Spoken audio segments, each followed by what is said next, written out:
Order number 1, administration of oath.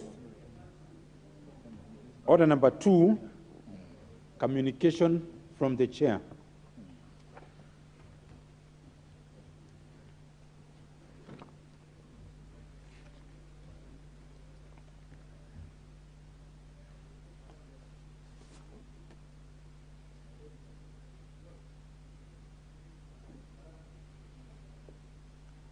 I can tell that the member for Oraka is making his way into the House.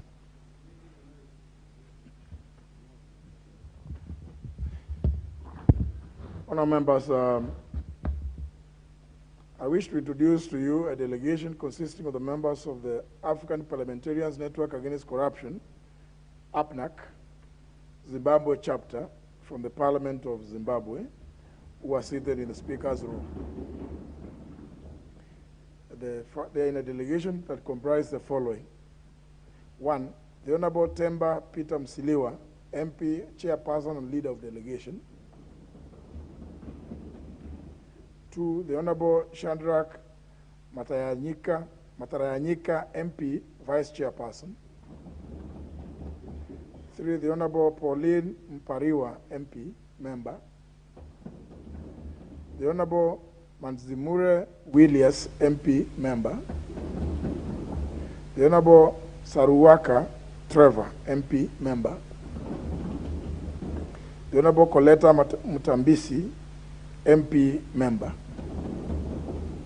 The Honorable Precious M. Chinihamo, MP, Member. Ms. Atapiwa Chiremba, Committee Clerk. Ms. Ajeline Gutu, Committee Clerk. And Ms. Beverly Chinyama, Monitoring and Evaluation Officer. The delegation is in the country on a benchmarking visit, specifically to share experiences with their counterparts in APNAC Kenya chapter, ably led by the Honorable Shakir Shabil, with a view to exchanging views, sharing information, lessons, and best practices in the fight against corruption. Honourable members, on my own behalf and that of the National Assembly, I welcome them to Parliament and wish them fruitful engagements during the course of their stay in the country. I thank you, honourable members.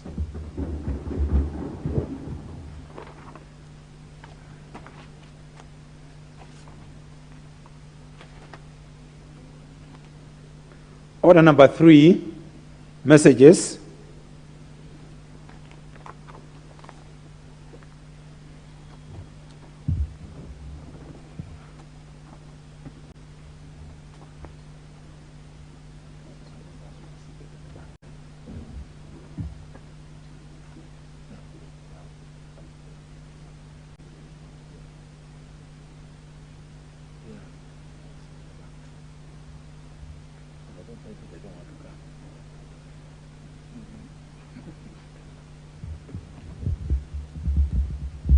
Honourable members, standing order number 41, subsection 4, requires the Speaker to report to the House any message received from the Senate. In this regard, I wish to report to the House that on the 2nd of June 2022, I received a message from the Senate regarding its rejection of all amendments made by the National Assembly to the Coffee Bill, Senate Bill number 22 of 2020. Honourable members, the message reads, and I quote, that the Senate on Wednesday, 18th May 2022, considered a motion for consideration of the National Assembly amendments to the Coffee Bill, Senate Bill number 22 of 2020, and rejected the National Assembly's amendments. Close the quotes. Honourable members, you will recall that there were 2 bills proposing to legislate on regulation, development, and promotion of the coffee industry. These are the Coffee Bill, National Assembly Bill number 17 of 2021, sponsored by the Leader of the Majority Party, and the Coffee Bill, Senate Bill number 22 of 2020, which originated in the Senate, having been sponsored by the Senate Majority Leader. To expedite the bicameral consideration of the proposed legislation, the Leader of the Majority Party in the National Assembly stood down his bill in favor of the Senate bill. It was, however, agreed that part of the provisions in the version of the bill sponsored by the leader of the majority party in the National Assembly be incorporated in the Senate bill as amendments at committee stage. That one of members indeed took place when the bill was considered at committee of the whole House.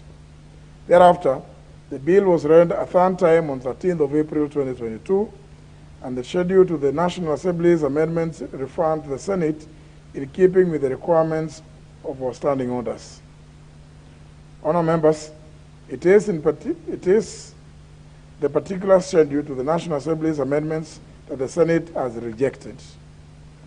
This decision of the Senate essentially implies that the Coffee Bill, Senate Bill number 22 of 2020, now stands referred to the mediation process contemplated under Article 112 of the Constitution. Honourable members, in his message to the National Assembly, the Right Honourable Speaker of the Senate also conveys that he has appointed the following senators to the mediation committee on the bill in accordance with the provisions of Article 113 of the Constitution. 1. Senator Gerald Wiga. 2. Senator Enoch Wambua. 3. Senator Naomi Wako. 4. Senator Dr. Isaac Mwaura. 5. Senator Dr. Ochilo Ayako. Honourable members, having consulted the leadership of the majority and the minority parties in the National Assembly, I hereby appoint the following members to represent the National Assembly in the Mediation Committee to consider the same bill, if at all there will be time to do so. 1. The Honourable Silas Itiren. 2. The Honourable Cecil Mbarire. 3. The Honourable Gabriel Kago. 4. The Honourable Martin Peters Ruino. And 5. The Honourable Joseph Kalasinga Wekesa. Honourable members, the committee is expected to speedily embark on the process of attempting to develop a mediated version of the bill in accordance with the provisions of Article 113 of the Constitution, notwithstanding the busy political schedules of most members ahead of the general elections on 9th of August. But I nevertheless urge the committee to find time to consider the bill and submit a report to both houses. I thank you, honourable members.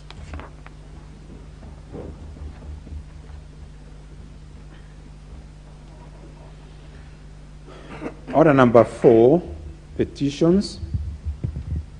Order number 5, papers. Leader of the majority party. Yes. Honourable Speaker, I beg to lay the following papers on the table of the House today, Tuesday, June the 7th of 2022.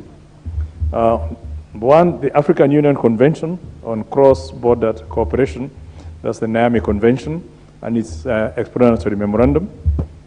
2, the legal notice number 92 of 2022 relating to the Public Service Commission, County Appeals Procedures, Regulations of 2022. 3rd is the Treaty for the Establishment of the African Medicines Agency, the AMA, and its explanatory memorandum. The 4th, the Ethics and Anti-Corruption Commission first quarterly report for the year ended 2022, covering the period from 1st of January 2022 to 31st of March 2022. 5th is a report of the Auditor General and financial statements in respect to the Sports Kenya for the year ended 30th of June 2020 and the certificates therein. Next is the national government guarantee on borrowing by issuance of infrastructure bond by the Laikipia County government. Next is the Draft Salaries and Remuneration Commission, Remuneration and Benefits of State and Other Public Officers, Regulations of 2022.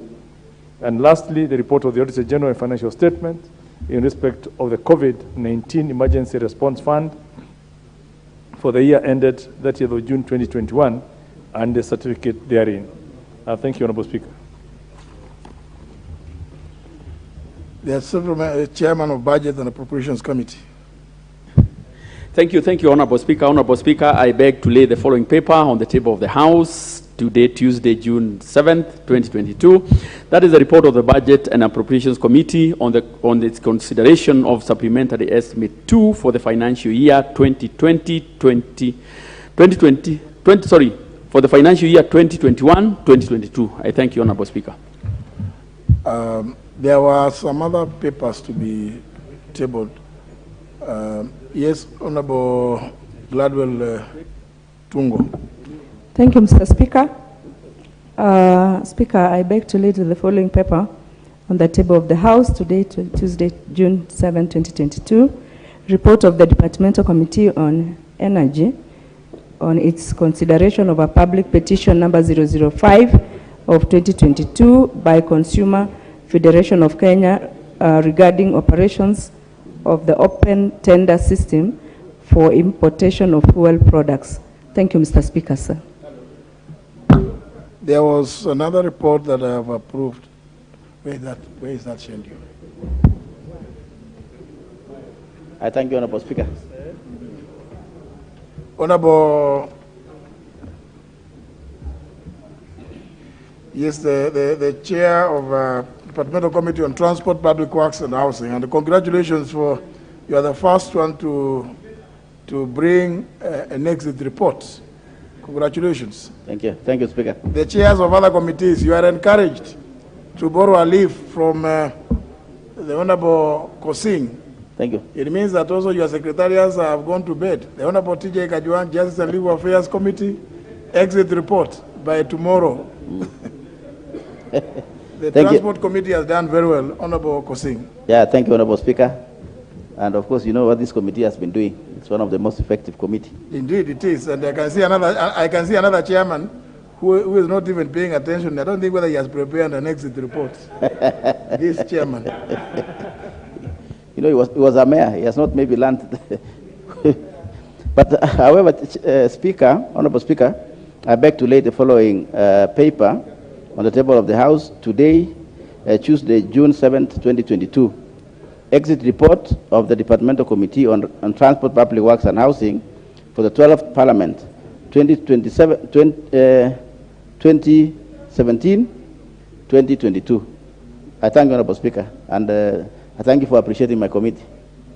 It will be in record that my committee is the first, and it will stay in that record forever. Thank you.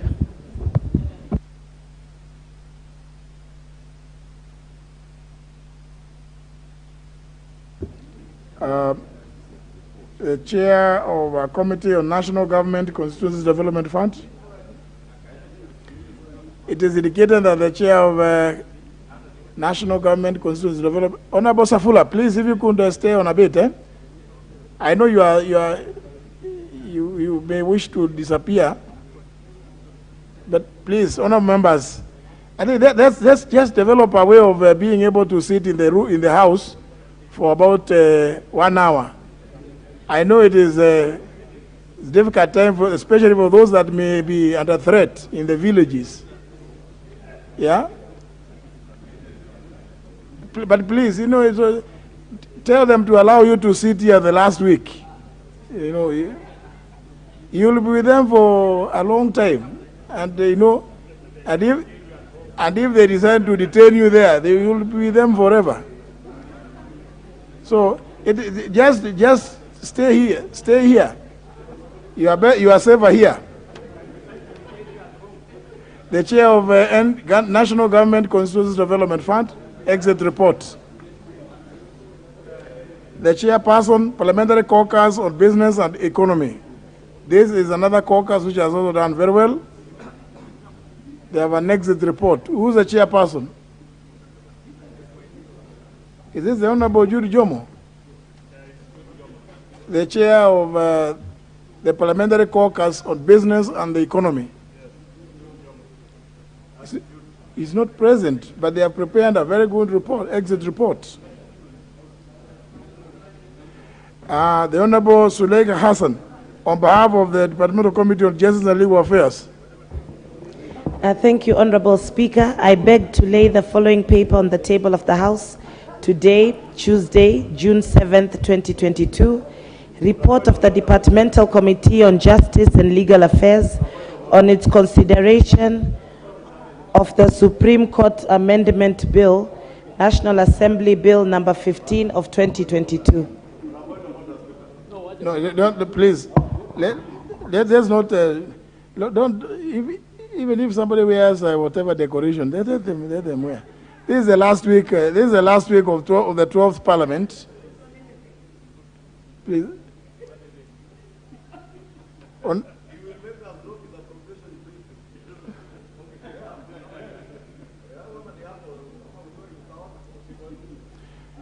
Next order.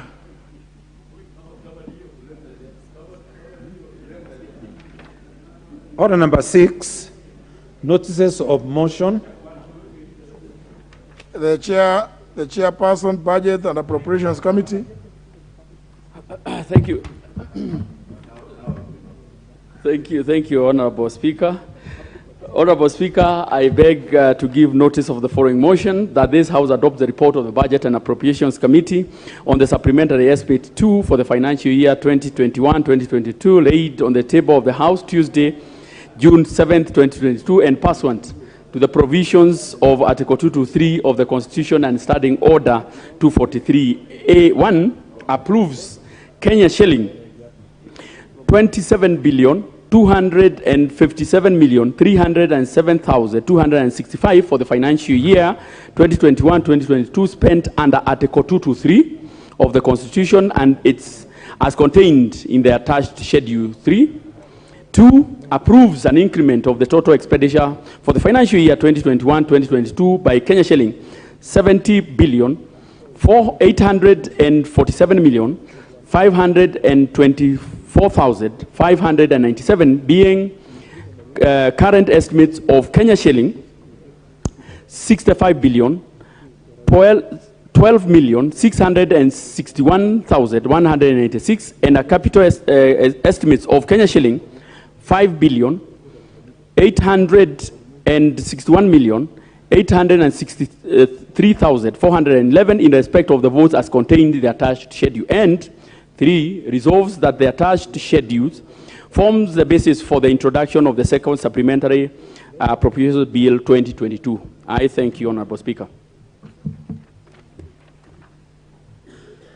Honourable members, for the convenience of the House, and having noticed that there are a number of you who don't have capacity to sit for more than 10 minutes, let me reallege the business so that we are able to take certain decisions which the Constitution demands we can only do so when we have certain thresholds of us. And now I have been reliably informed by the clerk that we now quorate. I therefore rearrange the business so that we go to business number appearing as order number 10 and number 11 and 12. So move the next. Order number 10, motion, report of the Committee of the Old House on the Finance Bill, National Assembly Bill number 22 of 2022, question to be put on third reading.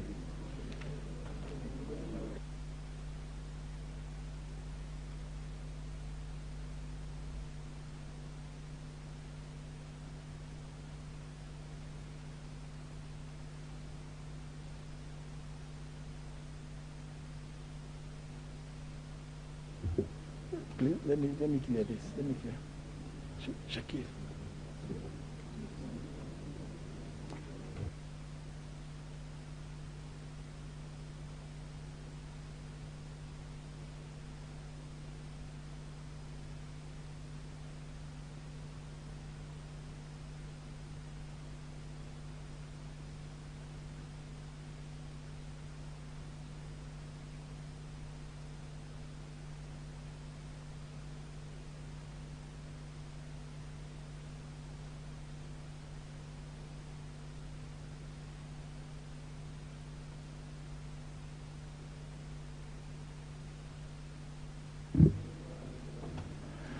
Other members,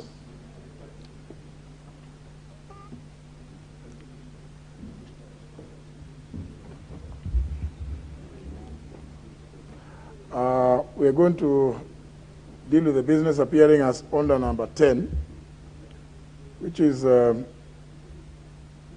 putting the question and third reading. of the finance bill. And I therefore put the question that this House do agree with the report of the Committee of the Whole House on its consideration of the finance bill, National Assembly Bill number 22 of 2022.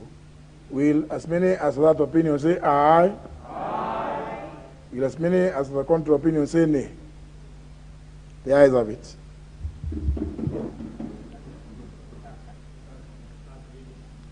Chair.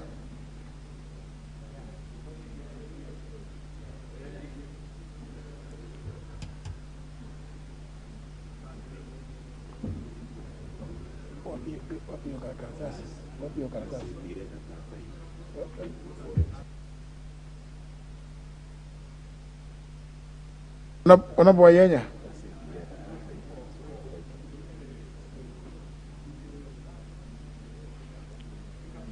Oh gosh, give him. You don't have your phone, your number, your card is not working. Yeah. Thank you, Mr. Speaker.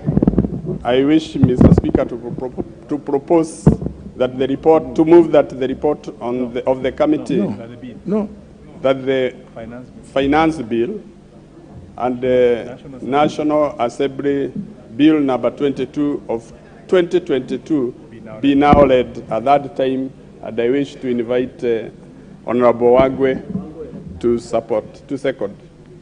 Honorable Wangwe.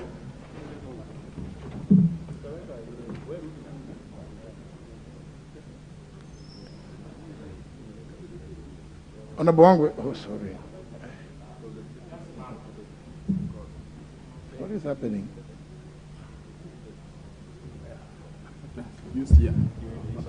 Thank you, Honorable Speaker. Honorable Speaker, I do second. Honourable members, I propose a question, which is that this House do agree that the finance bill, National Assembly Bill number 22 of 2022, be read at one time.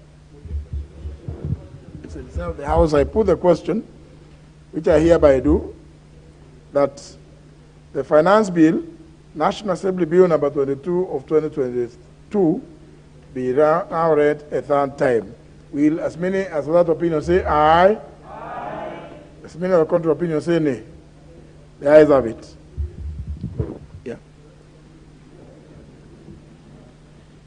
A bill for an act of parliament to amend the laws relating to various taxes and duties and for matters incidental thereto.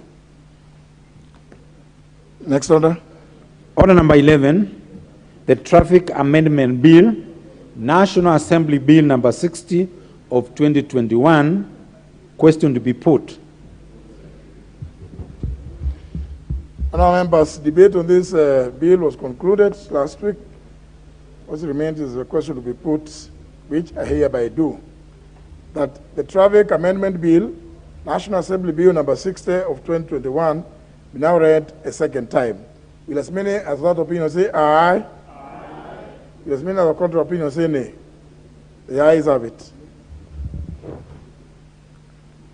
A bill for an act of parliament to amend the Traffic Act, Cap 403, and for connected purposes.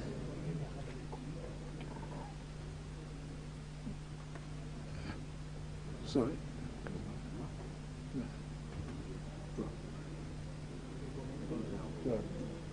No, the leader said it's not.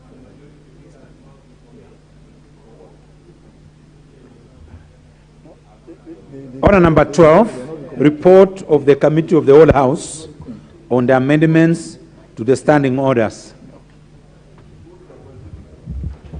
Honourable members, Honourable Amin. You know, these are very tempting periods, Honourable Amin. But the information I have is that you have no reason to worry a lot. Honourable members, as you recall, last week you had your marathon session of 6 hours, considering the standing orders for the next parliament. And therefore, having consulted, and I'm informed that the chairperson, who is the deputy speaker, and the leader of the majority party have consulted, and the leader of the majority party has dropped his proposal for a committal.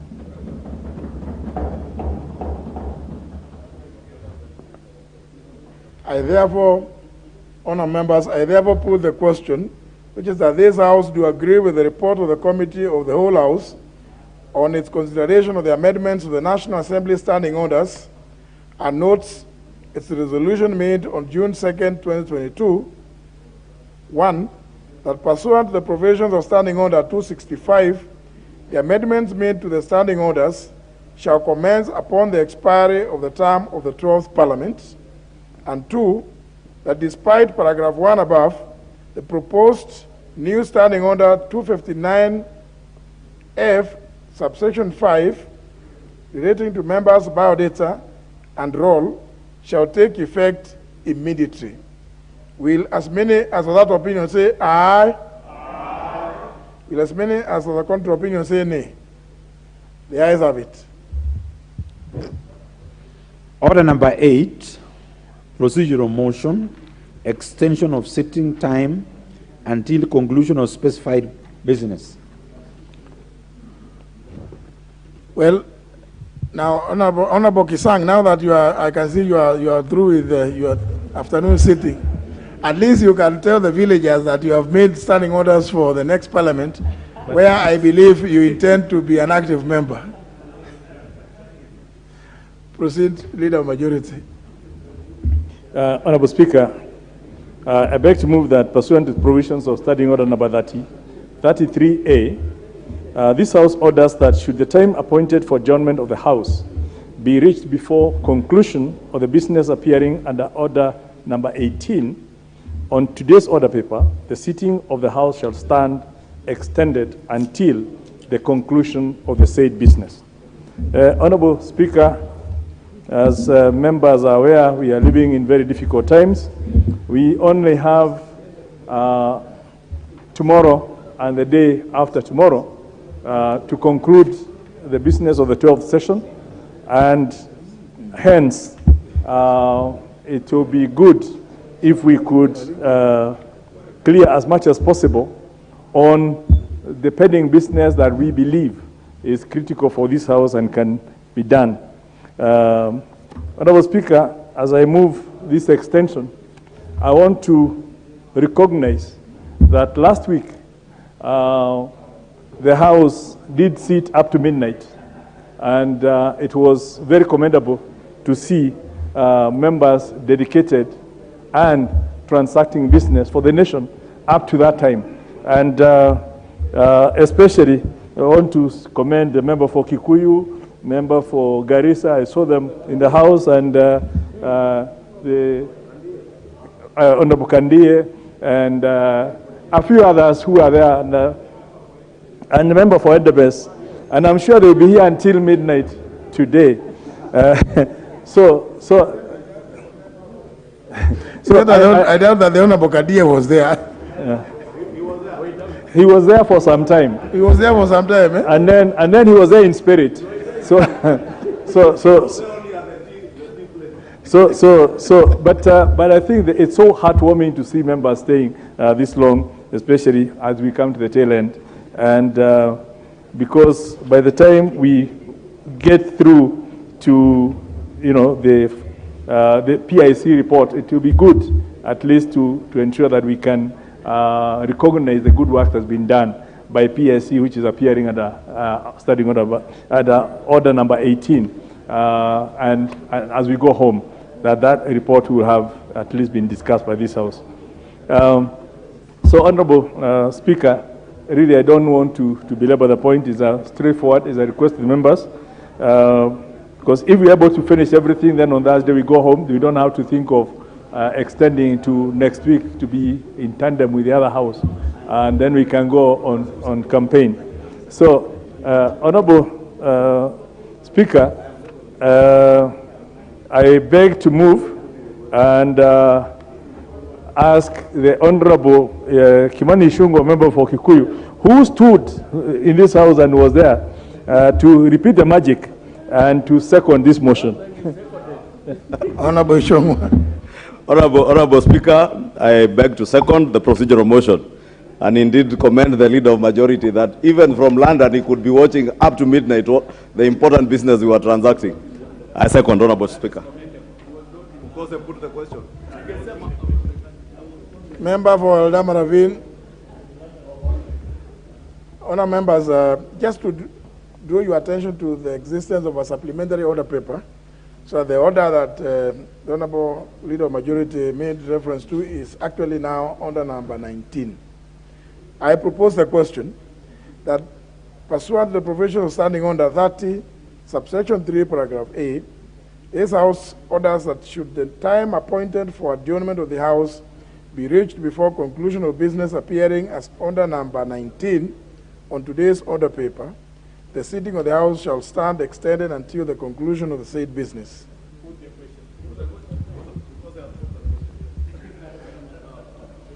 Yeah, you know, when the motion for amendment of the standing orders was being considered, I think the member for Mutembei was not present, because I'm sure there are some amendments which were effected to standing order number 95. In the committee, yes. Therefore, honour members, I put the question, which is that pursuant to the provision of standing order 30, subsection 3, paragraph A, this House orders that should the time appointed for adjournment of the House be reached before conclusion of business appearing under order number 19 on today's order paper, the sitting of the House shall stand extended until the conclusion of the said business. Will as many as that opinion say aye? As many as contrary opinion say nay. The ayes have it.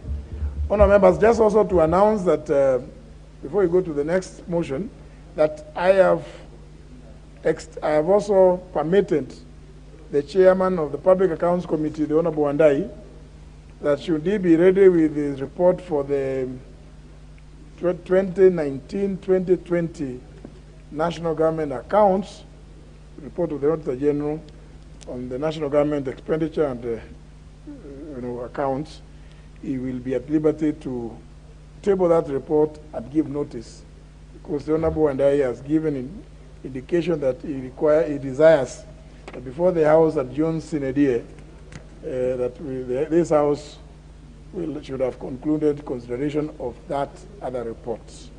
Therefore, whatever time. Next. Order number 9, procedural motion, reduction of publication period for a specified bill. Honourable Kamket, you have a point of order. Yeah, Mr. Speaker. Actually, I just needed your clarification, and perhaps for the interest of this House. The other week, Mr. Speaker, this House approved, among others, His Excellency Michael Rotich Chalai as ambassador to Kenya's High Commissioner to Namibia. And I just want clarification, Mr. Speaker, because while he's a very good friend of mine, I have no problem with him sitting here, but could it be that his appointment was revoked, or what am I seeing? Am I seeing double? Because this is His Excellency, the President's representative to Namibia, and he's here doing some small job. Honourable Kamket, that is not a point of order, surely.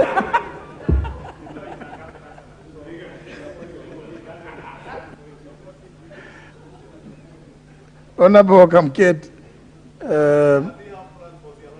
Mr. Sialai has a contract with us which extends up to 31st of July. So notwithstanding any other engagements, he is still at liberty to continue serving this House. And I think we are much happier that way, and that way much richer with this. Correct. So Next order. Number 9, procedural motion. Reduction of publication period for a specified bill. Chair, Budget and Appropriations Committee. Thank you so much, Honorable Speaker. Honorable Speaker, I beg to move that notwithstanding the provisions of Standing Order 120, this House resolves to reduce the publication period of Appropriations Bill, National Assembly Bill number 31 of 2022 from 7 days to 4 days. Honorable Speaker, as clearly alluded to by the Leader of Majority, we might be here for the next 2 or 3 days, Honorable Speaker, and if we go by the 7 days, it might be practically impossible for us to conclude the budget, because basically it is the budget for the financial year 2022-2023 for the next government. And also we also want to release the members to go and campaign. So with that, Honorable Speaker, I beg to move and request Honorable Wangwe to second. Majority Whip. Thank you, Honorable Speaker. Honorable Speaker, I do second. Honourable members, I propose a question which is that notwithstanding the provision of Standing Order 120, this House resolves to reduce the publication period of the Appropriations Bill, National Assembly Bill number 31 of 2022 from 7 days to 4 days. Desire of the House, I put the question, which I hereby do, that notwithstanding the provision of Standing Order 120, this House resolves to reduce the publication period of the Appropriations Bill, National Assembly Bill number 31 of 2022 from 7 days to 4 days.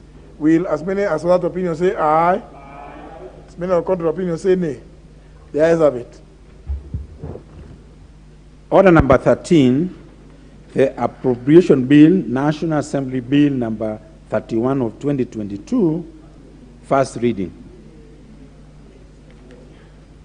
A bill for an act of parliament to authorize the issue of a sum of money out of the consolidated fund and its application towards the service of the year ending on the 30th of June 2023 and to appropriate that sum and a sum voted on account by the National Assembly for certain public services and purposes.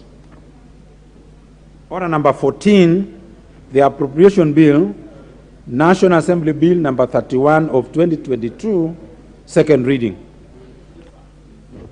Very well. For avoidance of doubt, so that some members do not raise any issues, remember this is a money bill, and it can proceed to all stages. It does not require leave of the House. So, but before we move to that, maybe the Chair of Budget.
Now, honour members,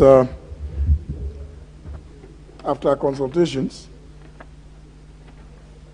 I wish to make the announcement that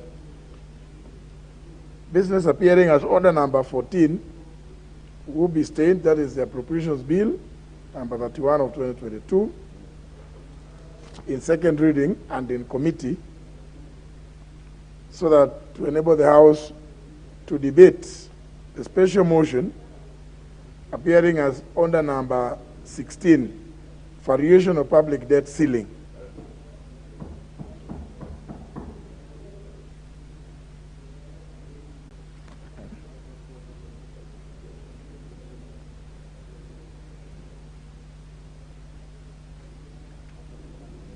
This second supplementary, I see. Actually, we could have done even this.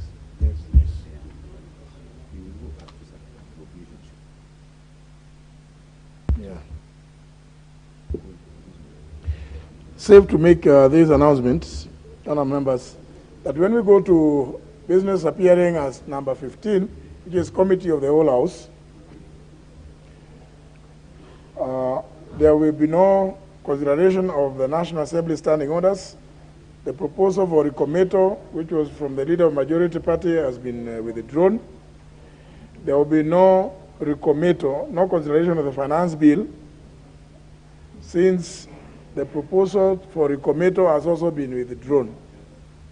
And therefore, numbers 1 and 5, Roman 5, appearing as in order number 15, Committee of the Whole House, will not be part of the business to be considered by the Committee of the Whole House.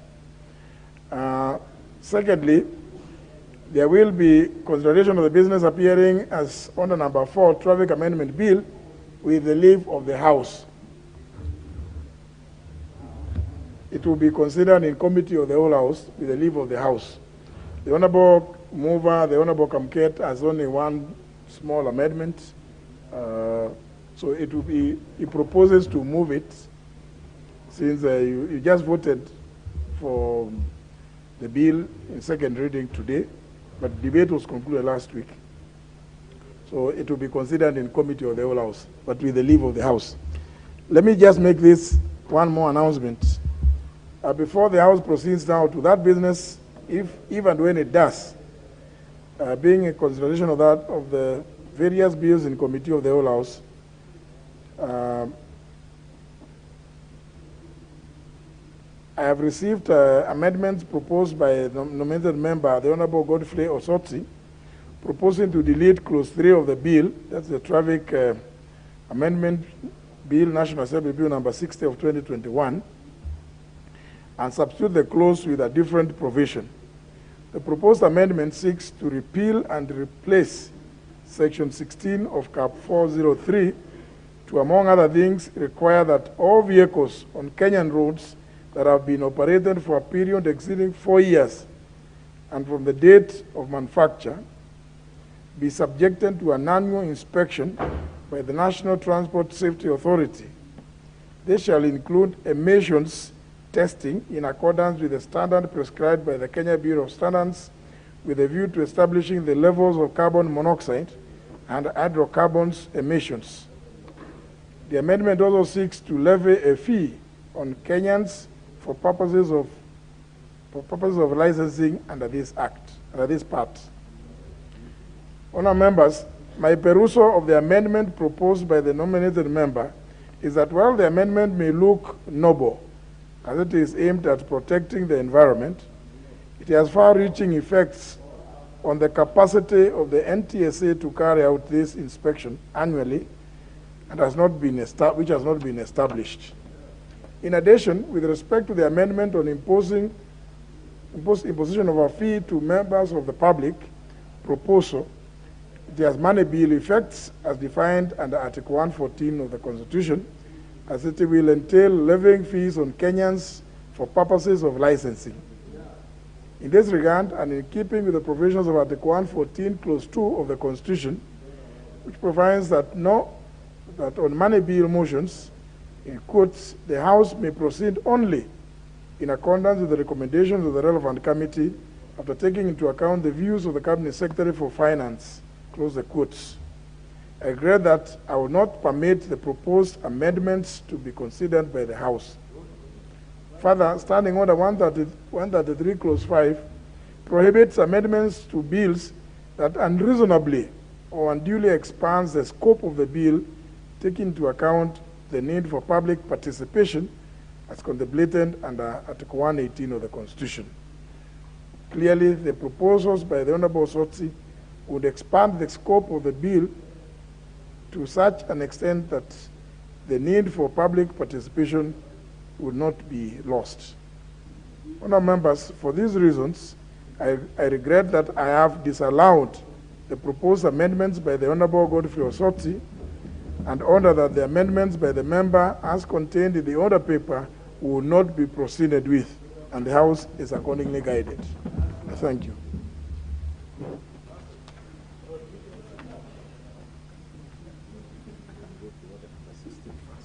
Yes, honourable members, I think so as to allow for proper and logical flow of these finance-related matters, I think before we hear the Chair of Budget and Appropriations Committee on the proposals in the Appropriations Bill, it is fair that we know that, first of all, he has capacity to finance his entire budget. So we go to business appearing as special motion, number 16. Order number 16, special motion, variation of public debt ceiling.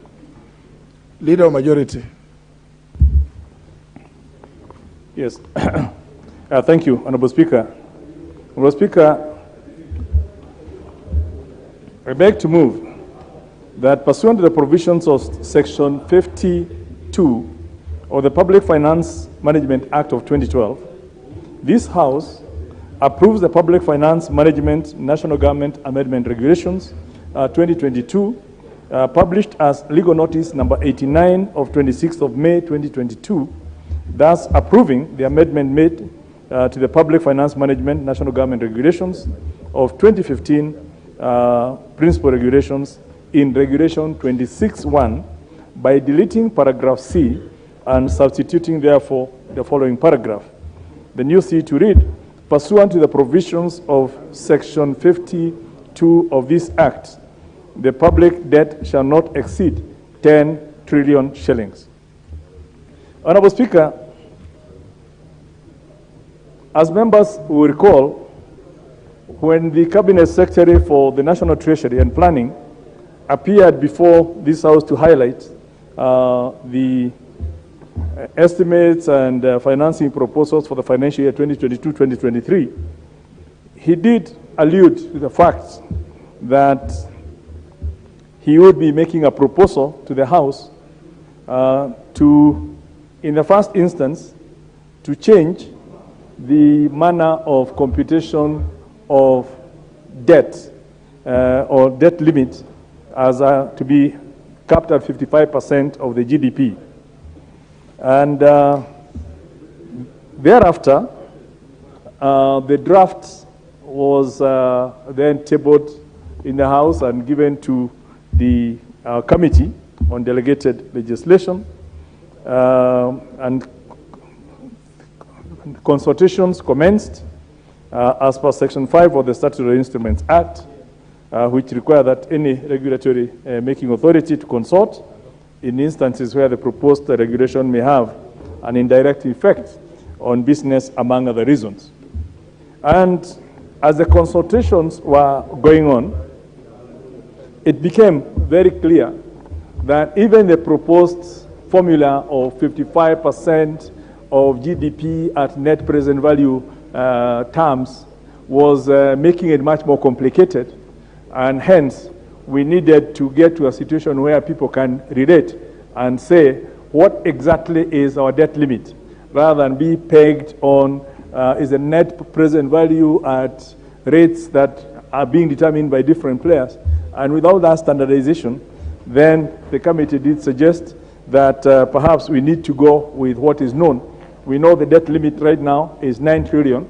Let us look at what we need to do in the very interim to accommodate our financing requirements, to accommodate the issues that we have at hand, to sort out a limit that will accommodate the budget, that will accommodate the issues in this transitional phase, and in a year's time, in 2 years' time, the incoming government, whoever they will be able to look at their programs and their financing needs and come to this very House and propose their issues.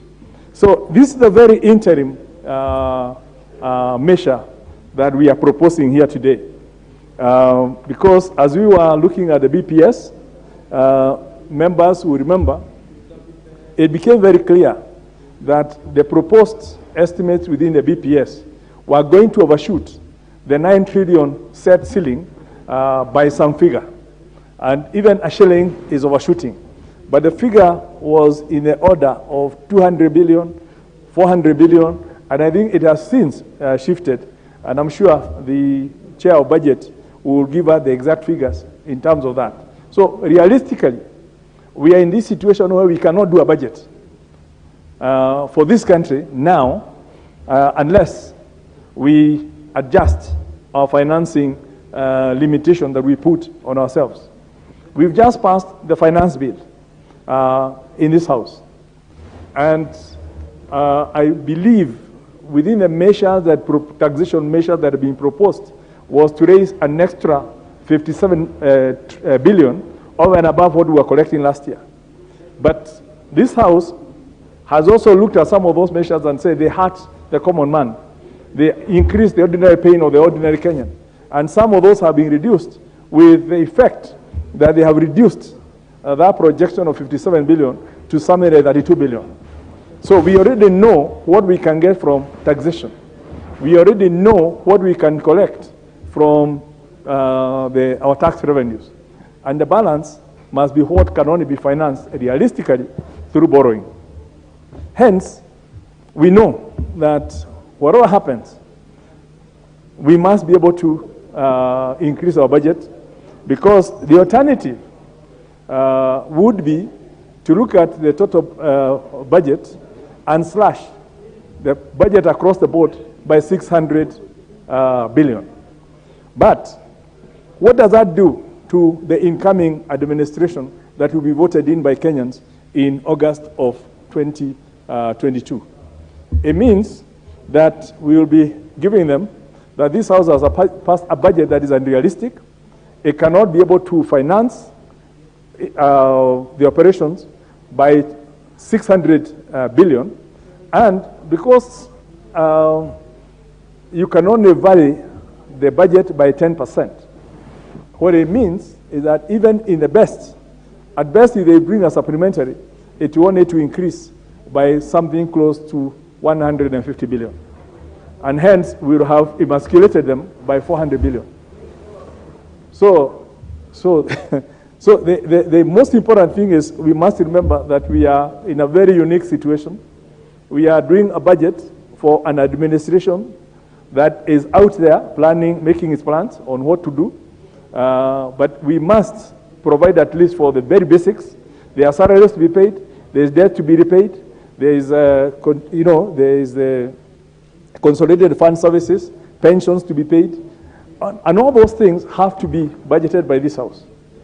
In addition to the ongoing developmental programs, because if it gets stuck, we are all in trouble. So this is really a very unique situation that we are in. And it's not unique to Kenya. Since the onset of COVID, we started seeing most countries getting into this situation where the capacity to raise revenue was constrained. The demands for extra expenditures was enhanced, and nobody really wants to think of debt.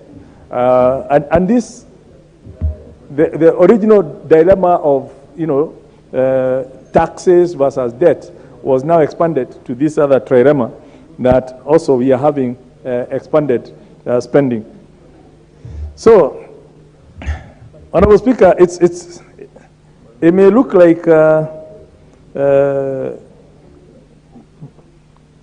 know people have talked about debt and talked about debt as it's evil. But debt only becomes evil if you use it for the wrong reasons. If you take your mortgage to buy a house and you end up buying a car instead, yeah? Or you buy a flat and use the balance to get a car, that is bad. And that cannot be excused.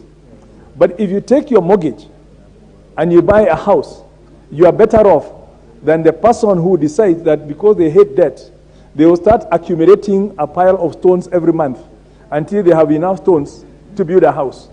Yeah? And we've seen that happen with people who fear debt. They buy a truck load of stones, some sand, some cement. By the time they are constructing the house, the cement is already expired, and a few iron sheets. And 20 years down the line, they start constructing the house. Well, the smart one actually goes to the bank and says, here is my pay slips. Yeah? I expect to be working in the next 10, 20 years.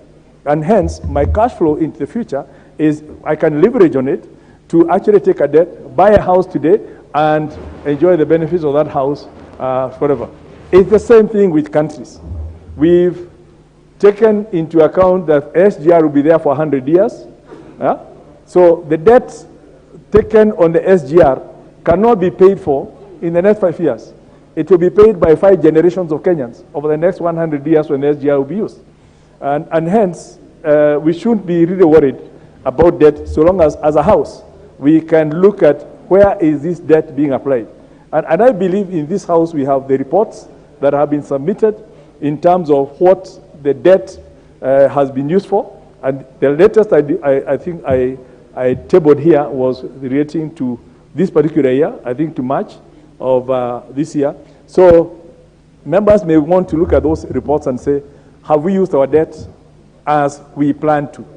And I'm sure the chair of Parliamentary Accounts Committee will also be telling us on what we've done, because we have 9 trillion that we have borrowed. But if we have 9 trillion of assets also to show, then we are good to go.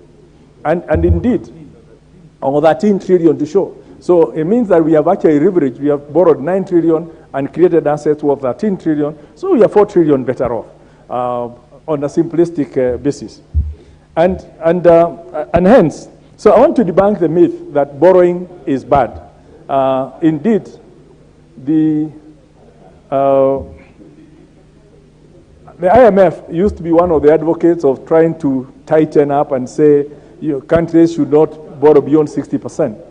And some of those economists, like Michael Blanchard, who is a retired IMF economist, is now the biggest advocate of companies or countries to borrow. So long as your rate of borrowing is less than the interest rates, than your projected growth.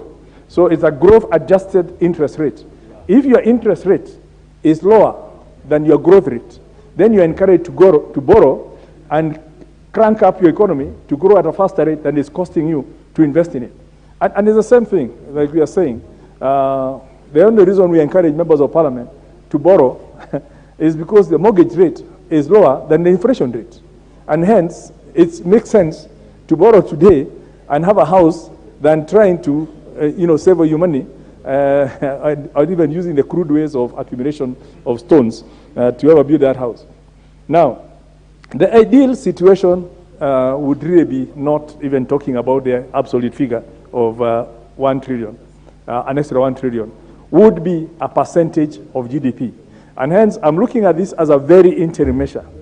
And I'm hoping that the administration, because there will be an election and there will be a new administration coming in on 9th of August.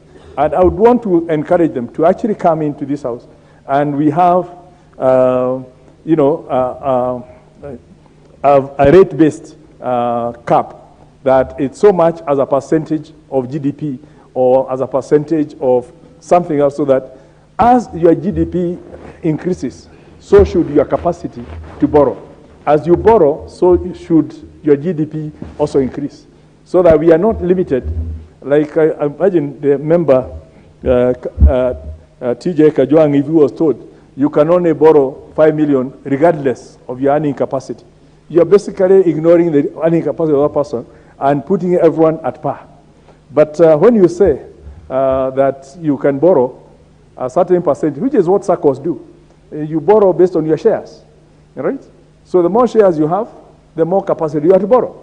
And basically that should be the way it is. Anyway, it's a topic I love, and I can assure you that from where I sit, I encourage people to borrow. I encourage companies to borrow. Typically, we expect every company to only use 30% of the initial capital and use that as a lever to borrow another 70%, so that if you really want to invest 10 million shillings in a business, you only need to raise 3 million. There's 7 million that you can get from out there at a certain rate. And when you make profits, if you make a profit of 1 million shillings, you'll be making 1 million shillings produced by 3 million, not by 10. Because the 7 does not belong to you and you pay the interest on it. But your only contribution is you have 3 million, invest in a business that's worth 10 million. You make 1 million shillings in profit. It's not 10%. It's actually 1 million out of 3. So it's quite a good business. But if you didn't borrow and you were just stuck to your 3 million shillings as small kiosk, you will never get far. So I'll be happy to give some lessons on that offline. But especially since we don't know what will happen after the elections, and I'll be happy to consult, especially those who may not make it back. I'm sure I'll be here around with a few of the members who are here. The reason they are here today is they are confident they are coming back. Those who are not confident are panicking out there. So we pray to God that those who are here can actually make it back, so that we can continue these discussions for the common good of this country. Basically, I think I really don't want to go through a lot of that. I want to urge this House that we take this. It's not quite a bitter pill, no. It's something we have to do out of necessity to save the budget for this year, to save the generations to come, to ensure that the new administration can have a budget that they can implement as they figure out how their manifestos fit into what we have. And we don't constrict them that you can only work with 50% of a budget, which means nothing. And we'll actually be punishing Kenyans. So with those remarks, Honorable Speaker, I beg to move that we actually amend to create that room for purposes of processing our budget, and with our proviso that come next year or at some point in the future, the new administration will come and rationalize what they really need into the future with the new House. I beg to move and ask the Honorable Kamket, the Chair of the Committee on Delegation, to second. Honorable Kamket. Mr. Speaker, sir, I beg to second. Mr. Speaker, the Committee on Delegated Legislation is properly seized of this matter. This matter, the position that has been as addressed by the Leader of Majority, is actually a compromise position. Because we, as he ably put it, Mr. Speaker, we find ourselves at a very unique position in terms of budget implementation. And after a lot of consultations, Mr. Speaker, it became necessary that we move away from the position of removing the ceiling based on, to have it based on a figure instead of a percentage of the GDP, which was being proposed as a world best practice in the current situation, in the current dispensation, economic dispensation of the world. But, Mr. Speaker, honorable members were a bit uncomfortable with the ceiling based on the GDP, ratio of the GDP, because there were conflicting figures on the actual size. So therefore, it became necessary that instead of basing it on a non-figure, it became necessary that instead of basing it on the GDP, we just put an open limit that everybody can see that the debt ceiling should not exceed 10 trillion shillings. We thought as a committee that that was the best way to go.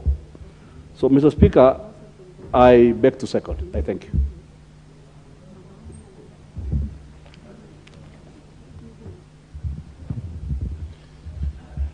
Honourable members, I propose a question, which is that pursuant to the provision of Section 50, subsection 2 of the Public Finance Management Act of 2012, this House approves the Public Finance Management National Government Amendment Regulations of 2022, published as legal notice number 89 of 26 May 2022, thus approving the amendment made to the Public Finance Management National Government Regulations of 2015, being the principal regulations in Regulation 26, Subregulation 1, by deleting paragraph C and substituting therefore the following paragraph. C, pursuant to provision of Section 50, subsection 2 of the Act, the public debt shall not exceed 10 trillion shillings. Member for Kikuyu, Honorable Ishungwa. Thank you, Honorable Chair. And Honorable Chair, Honorable Speaker, thank you to the Honorable Ngunyi for the correction. Honorable Speaker, I beg to rise to oppose this particular motion, Honorable Speaker. Honorable Speaker, the issue of public debt, and I understand what the Leader of Majority is saying, and I know where the Chair of the Budget and Appropriations Committee sits. But, Honorable Speaker, the issue of public debt is not something that we ought to be justifying to ourselves, to appease ourselves, because it is a burden that we are laying on the shoulders of the Kenyan people. And that burden, Speaker, as much as I heard His Excellency the President the other day on Madaraka Day telling us that debt is simply us utilizing other people's money. But, Honorable Speaker, as much as we are utilizing other people's money, it is not money that we are getting as a grant or as a gift from those other people. It is those other nations' taxpayers that are giving us money to invest in productive sectors of our economy, Honorable Speaker, and at the end of the day, use our taxpayers' money to repay. And therefore, as we lay more burdens to the Kenyan people, Honorable Speaker, as the people's representatives, I am obliged to object to the raising of this debt ceiling, Honorable Speaker. And it tells you the Cabinet Secretary in charge of the National Treasury today is a man who clearly has no understanding of what he is doing. The Honorable Kamketa has just told you that initially they had brought us a percentage. And if you look at a percentage, they were giving a percentage as much as it was on NPV terms of our GDP at 55%. However much you try to cook GDP on NPV terms at 55%, we would still be below the 9 trillion debt that we have today, Honorable Speaker. Therefore, Honorable Speaker, this slight or huge variation to 10 trillion shillings will be a burden to the Kenyan people, Honorable Speaker. But more importantly, Honorable Speaker, it is outside what this House has approved in our medium-term debt strategy paper. Beyond that, Honorable Speaker, this House, and I have chaired the Budget and Appropriations Committee, so I speak from a point of knowledge, that we have demanded from the National Treasury that every year before, and there have been resolutions in this House, Honorable Speaker, before you tell us how much you are borrowing, earmark for us the specific projects that you intend to utilize that public debt on. Today, Honorable Speaker, we are increasing our debt to 10 trillion shillings, and we cannot earmark projects where this money will go into. Even the Appropriations Bill we'll do today, we'll be discussing today, Honorable Speaker. If you look at the estimates that are there is nothing specific on what specific projects will be financed using public debt. Honorable Speaker, the greatest danger, we are also, I think in the course of today, Honorable Speaker, if I look at the order paper, bound to discuss the supplementary estimates too, at the end of the financial year, Honorable Speaker, or at the tail end of the financial year. And I see the chairman of budget winking at me because he knows I know what I'm speaking about.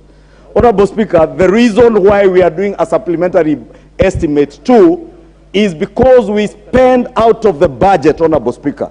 It is the spending out of the budget, and I take great exception to what the leader of majority was saying, that we are spending in very good things that are for the benefit of the country.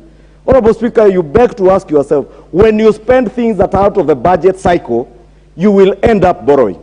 And this is a government, this is a cabinet secretary in charge of the National Treasury who has a very high aptitude, because he cannot stand up to his president to tell his president that sprucing up public parks in a country where people are dying out of hunger is not a priority, Honorable Speaker. And budgeting is about priorities, Honorable Speaker. How much money have we spent sprucing up Uhuru Park? How much money are we spending to spruce up Uhuru Gardens? And I don't know why they're all Uhuru. Honorable Speaker, in fact, I would dare propose that one of these fine days, we should rename Uhuru Gardens to Freedom Gardens. Honorable Speaker,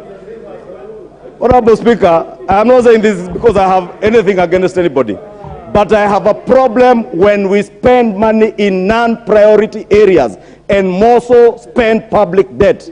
You cannot tell us that the Nairobi Expressway, Honorable Speaker, that we have spent it, and His Excellency the President must shy away from telling the people of Kenya on national days things that are not true.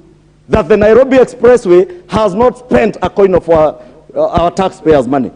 Honorable Speaker, I know for a fact this expressway has not spent not less than 20 billion Kenya shillings of taxpayers' money. And it is therefore wrong for the president to purport that the expressway, which Kenyans are now paying for, and paying to companies that we cannot tell who owns them.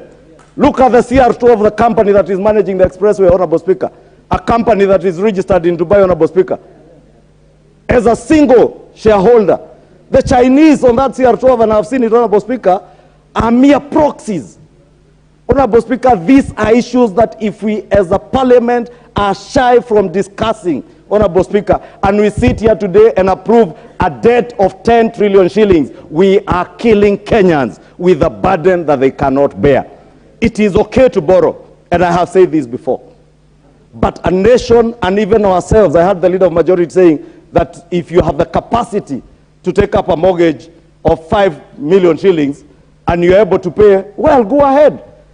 Mr. Speaker, today, this country is not able to repay its own debt. Our CFS, Honorable Speaker, those in the National Treasury will tell you, this January, they had to borrow from the domestic market to be able to finance our public debt, Honorable Speaker. And that is a danger that we are living in. But we are dealing with a regime and people who have no aptitude to think about the ordinary Kenyan who is suffering, Honorable Speaker. It is burdens that we are laying on the Kenyan people. How I wish we were more innovative in terms of being able to expand our tax base by simply expanding our bottom. And that is why I don't know why they get jittery when they talk about bottom up.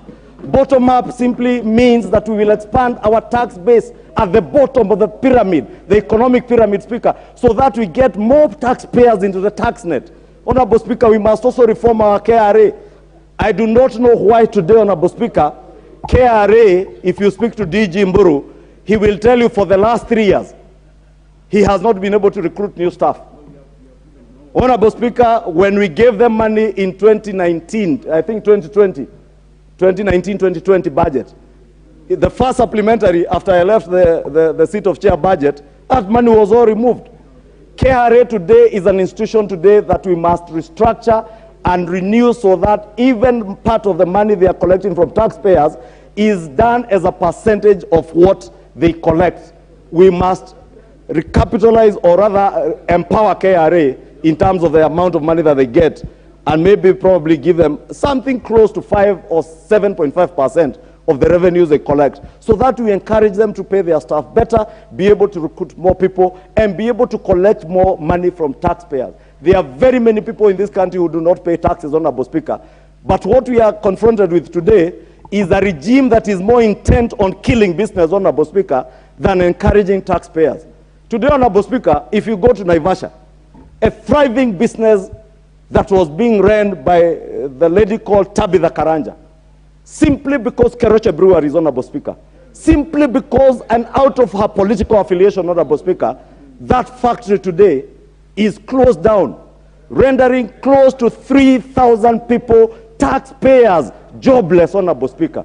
You go to Thika, Honorable Speaker, the factory that was run by Humphrey Kariuki, that employed close to 5,000 people, has been shut down. Honorable Speaker, I want to say as I conclude, because I see time is over, that we must empower KRA to collect more revenue. We must rebuild our economy from the bottom up, and I rise to vehemently, Mr. Speaker, oppose the increment or the variation of this public debt ceiling, because it will be a further burden to the Kenyan people, Honorable Speaker, and I beg to oppose. Honorable Wandai. Mr. Speaker, thank you for this opportunity to comment on this very important subject that is before us, the subject of public debt. And Mr. Speaker, before I proceed, I really wonder why Honorable Chungwa is so emotional. You know, unlike him, I want to refuse to be emotional, Mr. Speaker. Mr. Speaker, or perhaps yes.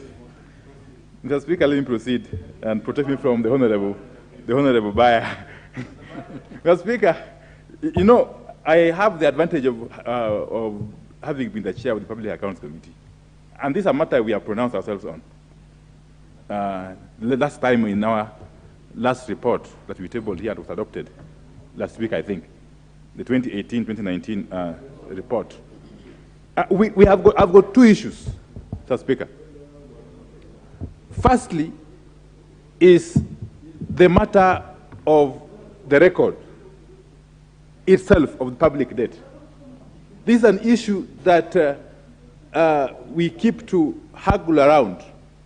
And we recommended, Mr. Speaker, if I may just remind the House, in our report, that we needed to have Section 64, subsection 2 of the PFM Act amended to make it obligatory for the National Treasury to prepare, publish, and publicize an up-to-date national debt register every quarter of the financial year. Because, Mr. Speaker, we have heard stories, really, and conflicting stories for that matter, of how much, in essence, this public debt is at any given moment. That is an issue that needs to be addressed once and for all. Second, Mr. Speaker, is the matter of the borrowing. We have proposed as a committee, and of course because of the process of processing bills, that amendment has not come to pass, even as we prepare to adjourn. The Speaker, we had proposed an amendment to Section 50 of the PFM Act to make it mandatory for the executive or the National Treasury, for that matter, to come before this House anytime they want to commit the country to a debt burden of 1 billion shillings and above, so that this House gives the final seal of approval for any debt agreement that is entered into between the Kenyan government and the donors or the lenders, Mr. Speaker. We hope that in the fullness of time, even for those of us who might be lucky to come back in the next parliament, that this amendment will go through, so that we don't leave this matter of committing the public to borrowing in the hands of the executive or the National Treasury exclusively. That this House should play an oversight role right from the outset. But having said that, Mr. Speaker, I want to agree with the Honorable Shungwa on one account, that debt per se is not a bad thing. And that has been elaborated at length, even by the leader of majority a while ago. The most important thing is, to what use do we put debt, Mr. Speaker? To what use do we put debt? There are conflicting schools of thought as to whether the money we have continued to borrow in this country has been put to good use or not. And that's a debate again which can go on forever. But the most important thing at this defining moment, Mr. Speaker, is that we must prepare ground for the next administration to be able to transact the business of governance without any hindrance, Mr. Speaker. Mr. Speaker, and therefore, in my view, I see a situation where we are in a catch-22 kind of situation. We are damned if we do, we are damned if we don't. Because the next administration would have to get fiscal space, would need fiscal space to be able to transact business of governance in terms of providing essential services, indeed all services to the public, and to be able to meet the obligations. And therefore, Mr. Speaker, inasmuch as it is fashionable and indeed populist to be tempted to oppose this proposal, I refuse to go that direction. I refuse to go that direction in the sense that as a responsible House, even as we want to seek answers as to where public debt has been put to in the past, we must be responsible enough to be able to allow the next administration to operate effectively. And therefore, Mr. Speaker, I will be supporting this motion, but on condition, Mr. Speaker, that the administration that is going to come, Mr. Speaker, is able to demonstrate that it is going to be using this debt in a responsible manner, in a manner that is going to bring value, going to add value to the public, Mr. Speaker. And that is the most important thing. Rather than to sit back and say now, because perhaps in the past this money has been misused, let's now refuse to allow this borrowing to continue and therefore put the next administration into serious jeopardy. That will not be responsible of us. And therefore, Mr. Speaker, let us approve this motion as we caution as we caution the present administration and the incoming one, that it must utilize public debt in a responsible manner, Mr. Speaker, that adds value to the Kenyan people. Thank you, Mr. Speaker. I support.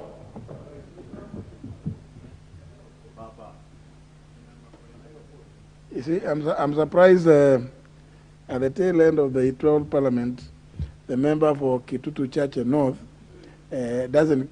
I thought we went electronic.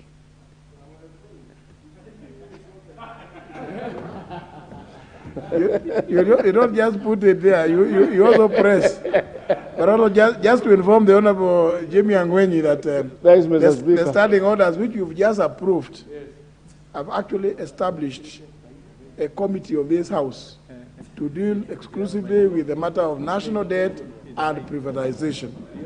So those of you who are coming to the 13th Parliament, look forward to that very active committee. Mr. Speaker, sir, I hope I'm a member of that committee. Anyway, be it as it may. Somebody suggests that you should be retiring. That's why the member for Mutembei is suggesting. But I need to inform the member for Mutembei that the Honorable Jimmy Ngwenyi, the indomitable lifelong member for Kitutu Church North, has no intentions of retiring. Proceed, Honorable Ngwenyi. Okay. I'm very young, the way he says. Because my systems work, all the systems. That's why you determine whether you are lost or not. Now, Mr. Speaker, I rise to support this motion. And I would like to, where is Chungwa? I would like to tell him, to educate him where he not, maybe not learn, that some of the countries which have moved from third world, first world, and I can mention 3, even 4, have had to use debt to develop and move from third world, first world. One of them is Hong Kong. The other one is Singapore. The other one is South Korea, which borrowed money from Kenya 1971. And the fourth one is China. China, in the last 30 years, because of using money which is borrowed, has developed to be the second largest economy in the world. And we want to be the first, the highest economy in Africa.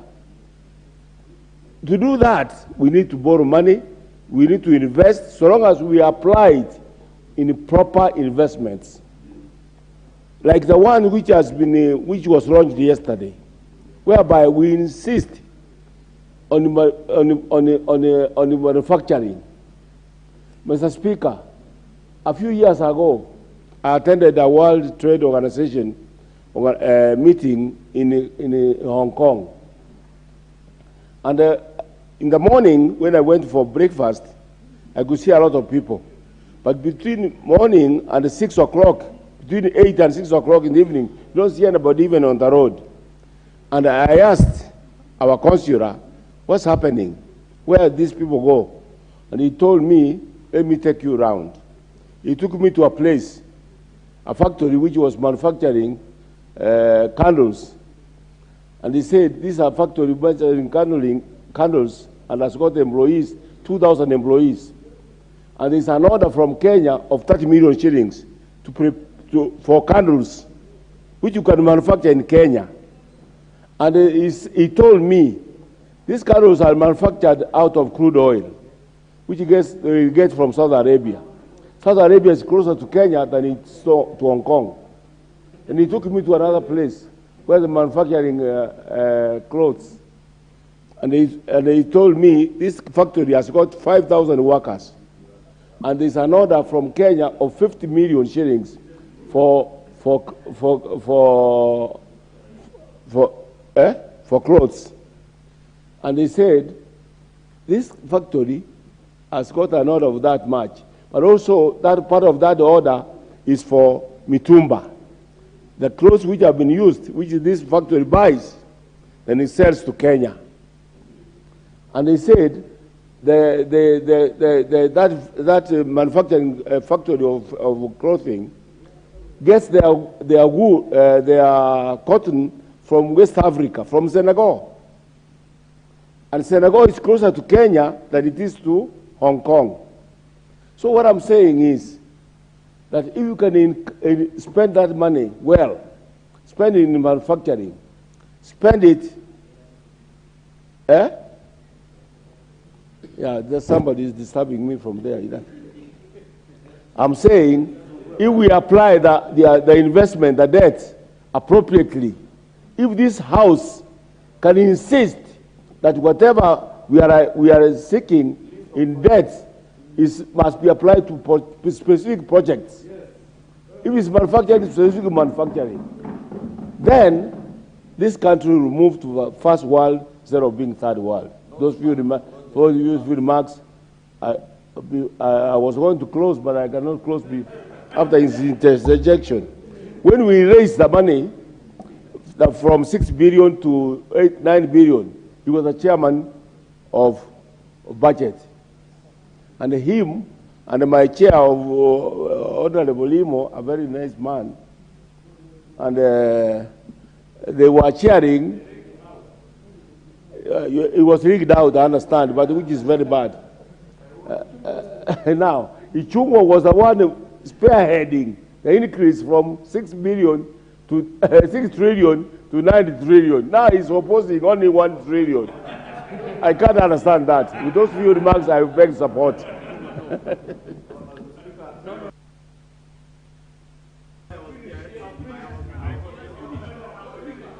Well.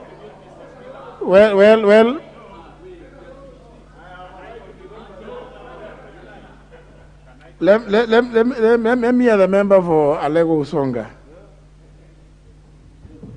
Thank you, Honorable Speaker, for giving me this opportunity to make a contribution on this motion, the variation of public debt ceiling. Honorable Speaker, I rise to support this motion, but even as I do this, I'm cognizant of the fact that there are many questions on how we procure and utilize our public debt.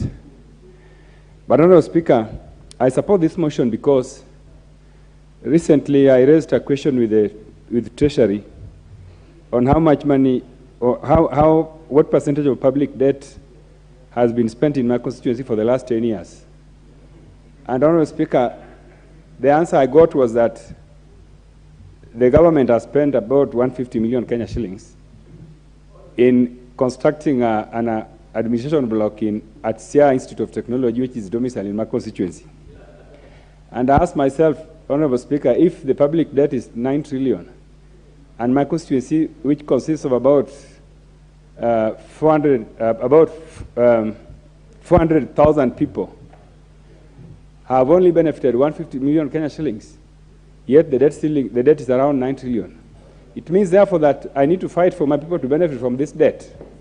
Therefore, I want this debt to be increased, and when it is increased, about 500 billion must be spent in my constituency for my people. Because we cannot complain about public debt when my people have not seen the benefit of public debt.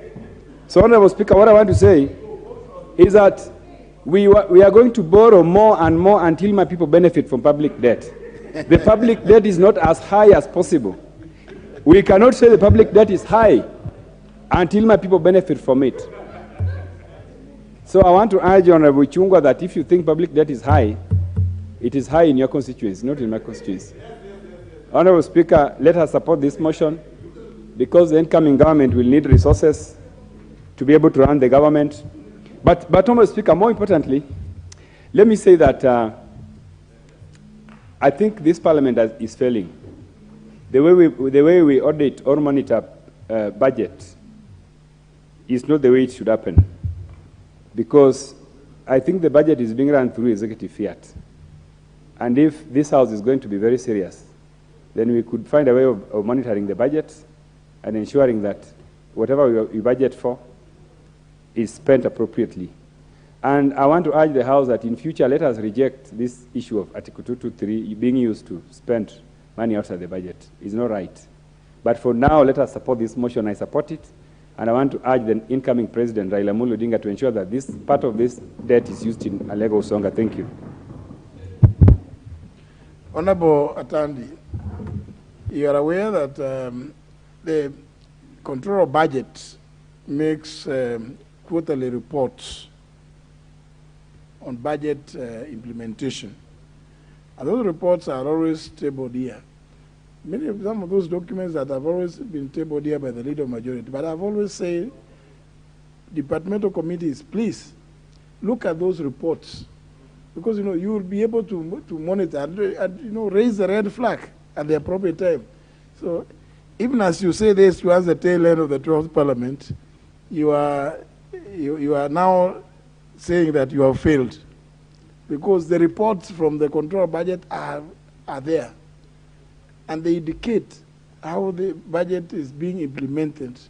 And that's why they are brought here. This is a constitutional obligation on the office holder to table those reports. And whenever they are brought here, they are tabled. But I've noticed that many committees, either because of work and perhaps now that we have just approved the new standing orders, you needed to maybe set up another committee for budget implementation monitoring. But I think it would be better if departmental committees regularly looked at those reports and called those people to come and explain what it is that they are doing with the monies that you have appropriated to them. Member for Endebess. Thank you, Honorable Speaker. Honorable Speaker, listening to my friend Honorable Atandi, I thought he was an accountant, but he's just spoken like a layman. He's an economist. Okay. Then, Honorable Speaker, having listened to the majority leader, also the old man of the House, there are things that don't make logics. Because as much as you are trying to say to justify borrowing, you should be able to borrow when you can be able to repay. If you are not able to repay, then you will cause some distress to yourself and to also those you are borrowing on behalf. And I think by raising this ceiling to 10, we are causing more distress to the Kenyans, to the mwananchi, because what it means is that it will create a lot of, there must be some bit of taxation, increase in taxation for these people to be able to meet those obligations and for the country to be able to even repay for that debt.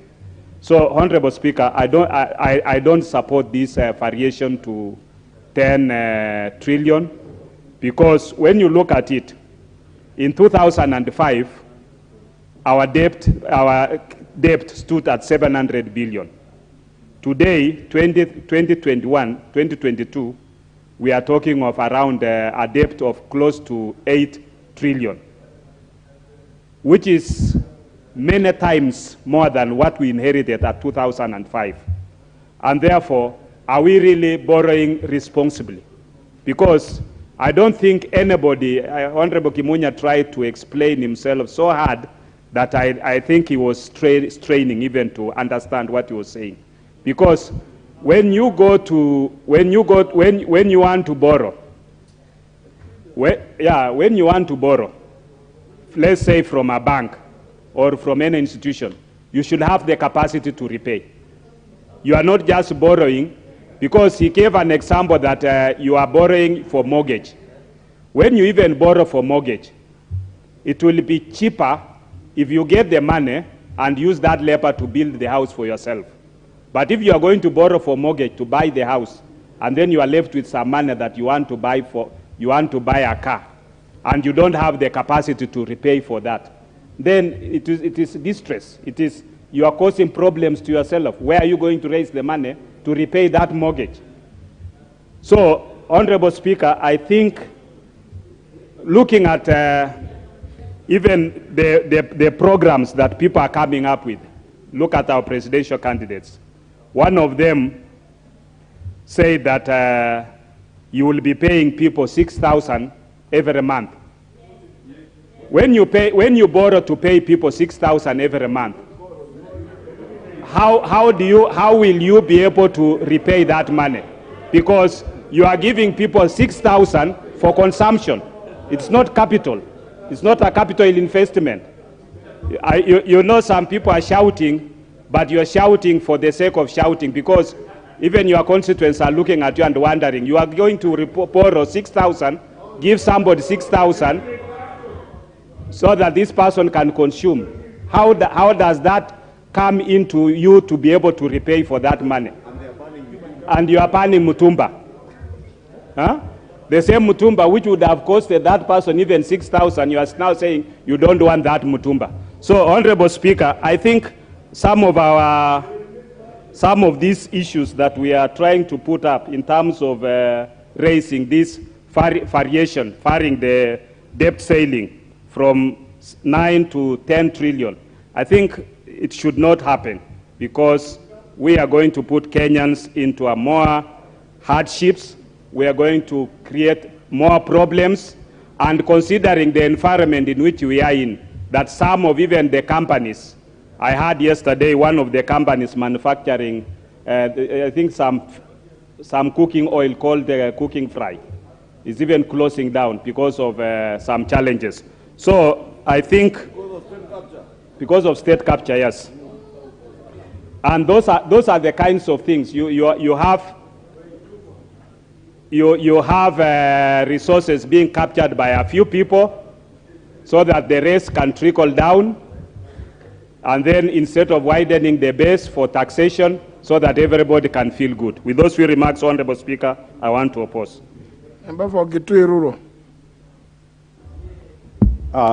Thank you, Honorable Speaker.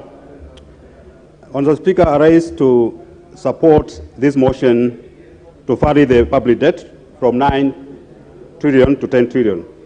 Mr. Speaker, debt is not a bad thing, so long as it is utilized in productive sectors with high socio-economic impact. Because debt, well utilized, it will increase the economic growth, it will increase incomes, and reduce poverty. Secondly, the country should be able to service the debt. If the country is not able to service the debt, then there's no need of taking a debt. Mr. Speaker, 2021, the World Bank did a study on state of world debt. And this study shows that all the developed countries, they have over 100% debt to GDP ratio. Example, Japan. Their debt to GDP ratio is 257%. Now they are surviving. Sudan, which is our neighbor here, they are at 210% of GDP. Greece, they are at 207%. Although sometimes they faced challenges in servicing their loans. US, which is a superpower, they are at 133% of debt to GDP ratio. Kenya here, we are at 70%, and we are complaining. I don't think we should be complaining. We should be saying we should even be increasing our debt, but make sure the debt is utilized well. Mr. Speaker, this country, as we speak now, the budget we are trying to pass is facing a financial gap, which we have to finance. And each one of us here has a project in his constituency or in his county which need to be financed. And I'll tell you, the money we are collecting in tax revenue is only doing two things. One, service the debt, which is around 900 billion. Two, paying recurrent expenditures, which are around 700 billion. And therefore, we need to borrow to finance our budget. But Speaker, the administration which is coming in need to do several things so that at least we reduce our debt. The first thing is we need to live within our means. If we live within our means, then we may not require to borrow. Second thing, we need to modernize our tax correction system and expand our tax base. Mr. Speaker, three sectors, manufacturing, ICT and communication, finance and insurance, which contribute only 17% of GDP, contribute 53% of tax revenue. And therefore, these sectors are being overtaxed. Therefore, the country needs to look at other sectors, to bring other sectors in tax brackets, so that at least these sectors are not overtaxed. And I was looking at the excise tax on beer and spirits. Honourable members, who is this with? Who is this?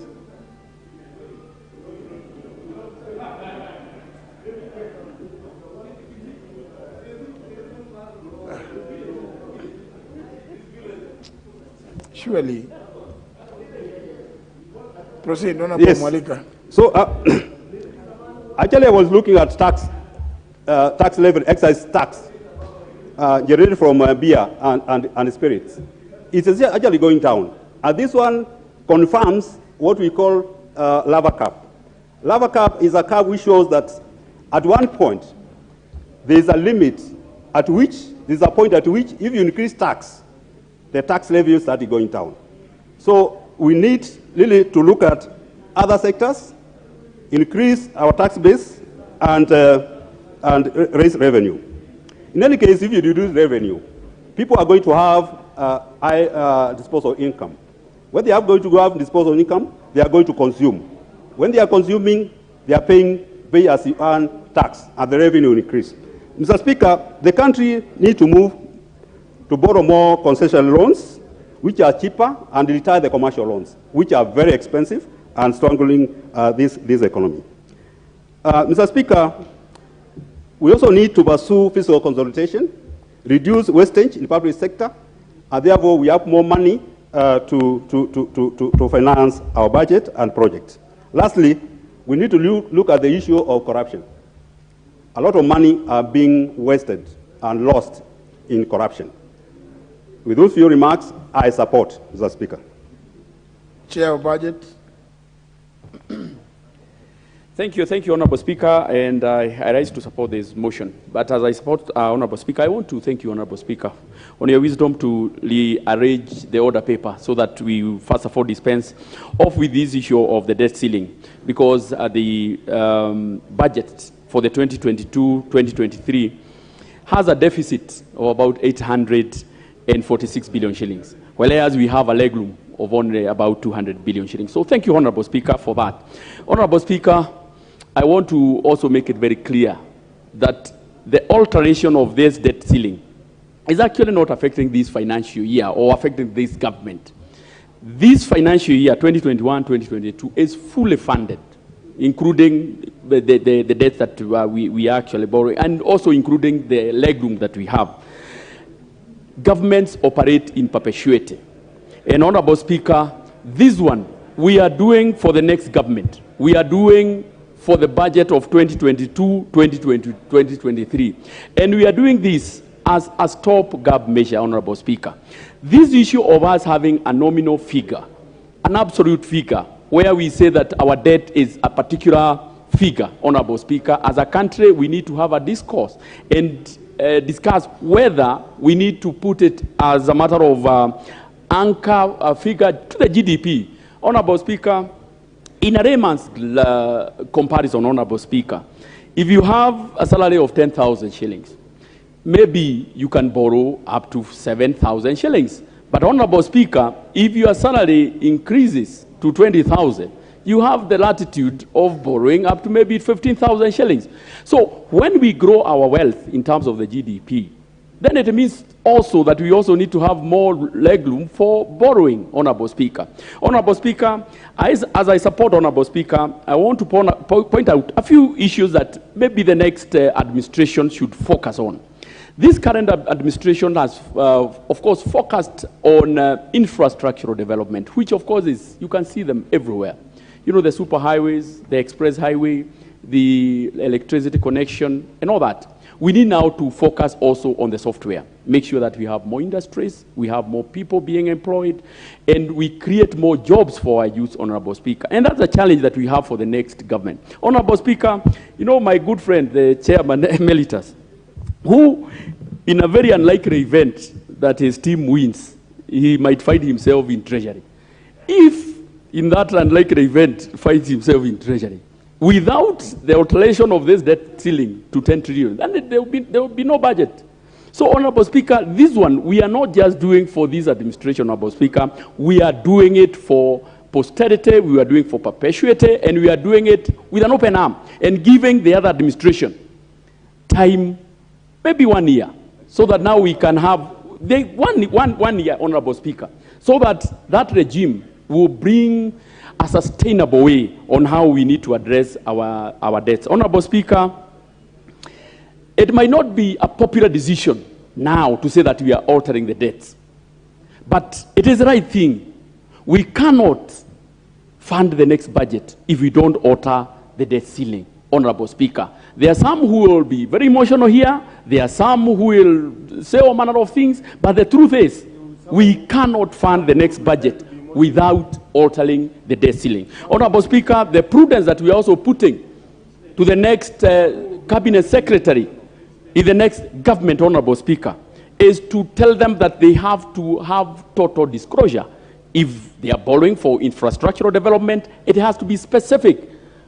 Because sometimes they borrow for infrastructural development, however, it is put in the general budgetary support. Honorable Speaker, those are some of the things that needs to be worked on, Honorable Speaker, in the next administration. Honorable Speaker, I also want to correct what my good friend Kimani Ichung'wah said, that we are not supporting KRA. We are actually supporting KRA. And as Honorable Speaker, if he has to check, even on our estimates, you see that we have even given an extra 1 billion shillings so that we can also enhance the operations and also employ more staffs. Honorable Speaker, with those very few remarks, I want to support and say that, Honorable Speaker, I beg to support. Thank you, Honorable Speaker. Member for Kilifi North. Thank you, Chair. I would like to stand here and oppose this debt ceiling review, Mr. Speaker, because those who say that removing the cap on the debt ceiling and allowing this government to continue to borrow, and we have seen here the leader of majority really struggling. For the first time, I have realized that our friend, the leader of majority, is actually not just an economist, but a pseudo-economist, because he's really struggled to explain things that really don't make sense. One of the things I want to tell him, that transparency in investment is key in debt management. If you're not transparent about the things that you're investing in, then you are not borrowing wisely. And if you're not borrowing wisely, you should not be allowed to borrow. And that is what we are saying. We should not allow you to borrow if you cannot invest transparently the money that you are borrowing. And that is one of the principles in debt management and borrowing. If you do not invest transparently, don't borrow. This country, and we know a lot of the projects that have been done, there's no transparency in them. Even the Auditor General has questioned and put, gray areas in the amounts borrowed and the things that have been done from borrowing. Today, this parliament will take the debt ceiling to 10 trillion. Now, if we take it to 10 trillion, what assurances do we have that there will be transparency in the investments that will be made out of the borrowing that you are making? Secondly, Mr. Speaker, I would like to say this, that this country has been on the penchant of supply-driven development instead of demand-driven, such that I heard the minister, the CS for infrastructure saying, you know, they went to China and some Chinese guys came and said, you see, we can build for you an expressway like this one. And they showed them pictures. And they called the president and said, Mr. President, there is an expressway. There's some guys here who can build an expressway. And they accepted it. Was there a demand for that expressway, or it was because there was a supply for the expressway that they accepted to do it? A lot of these projects are actually supply-driven. Chinese come here and tell ministers, you know, we can do this for you and you'll make this much money. And people accept. And therefore, you have a road in Mombasa that is being built at, I think, 1 billion shillings a kilometer. A road that leads nowhere. 1 billion shillings per kilometer. Why? Because the Chinese came and said, we can build this road using this mechanism, and this government said, yes, that's what I'm talking about, transparency in investment of the billions that we are borrowing. We cannot continue to be supply-driven in terms of development instead of the demand-driven trajectory that is required in a developing country. So, Mr. Speaker, as we do this, I saw also that one of the presidential candidates launching his manifesto yesterday said that one of the things they will do is debt restructuring. When they come into this government, they will do debt restructuring and request World Bank to restructure the debt. What are they saying? They're saying we are in the red and we require debt restructuring. Here we are saying we cannot do the next budget in this country without borrowing. That is what they're saying. We cannot do that. But they're saying we're going to restructure debt. Meaning, therefore, there's a problem. Why are we giving more? Why don't we allow the next government to come into this parliament and request for that money so that they're able to do their budget? Because they're saying we require, and everybody in this country, everybody is saying there's a problem with debt in this country. But here we are today, going on a different trajectory, saying we want to allow them to do another 10 trillion. Mr. Speaker, I want to oppose that and say that it is not healthy for this country, and this country is going the Sri Lanka way. We had the oil factory in Mombasa, in Kilifi actually. They are closing down because of lack of dollars. Dollars have been scarce in this country. What does that tell us about the economy? Where is this economy going? We are mismanaging this economy. And you see, this leader of majority was once Minister for Finance. And he did well then. But now, he's been brainwashed by this government that he cannot use that knowledge to manage this economy better than he did that time. Why? Because he cannot stand to his president and tell him, Mr. President, this is the wrong way to go. Then he could do it because it was Kibaki. Now, this president, he cannot handle him. Because he cannot handle him, he says yes to everything, including borrowing in a way that is not acceptable in this country. Mr. Speaker, I want to oppose this, and I urge the members in this to oppose this and teach these people a lesson that you cannot take this parliament for granted. I thank you, Mr. Speaker. Member for Ndagoretti South. Mr. Speaker, thank you very much. And it would be us hiding our head in the sand to say that we do not have a debt problem in this country. Mr. Speaker, truth be told, we have a big debt problem in this country, Mr. Speaker. And that is why I want to cling on a Freudian slip made by the leader of majority this afternoon, Mr. Speaker. Mr. Speaker, the psychologists tell us that you can sleep and say what you're thinking without wanting to say it. The leader of majority has told us that we are just about to swallow a very bitter pill. And that is the truth. It was a Freudian slip. He corrected it, but that was in his mind, and it is the truth. Mr. Speaker, this is a country that is at the height of its borrowing during COVID, was borrowing 2.5 million shillings every day, adding to the debt bill that we have in this country, Mr. Speaker. So, Mr. Speaker, we have to just agree when is now the right time to stop digging the hole. Because the English tell us that when you find yourself in a hole, you have to decide to first stop digging, and then you can start climbing out of that hole, Mr. Speaker. Mr. Speaker, it is true what has been said. It is also true that borrowing is not the problem, Mr. Speaker. Borrowing has never been the problem, Mr. Speaker. The style with which Kenya is borrowing is the problem. The style with which Kenya is borrowing is unique. So the examples that we have been given here, Mr. Speaker, do not apply. No one borrows in the way Kenya borrows, no one utilizes borrowed money in the manner with which Kenya has been utilizing borrowed money. Mr. Speaker, I would like to, before saying why I oppose this, to first exonerate the Chairman Emeritus, Mr. Speaker.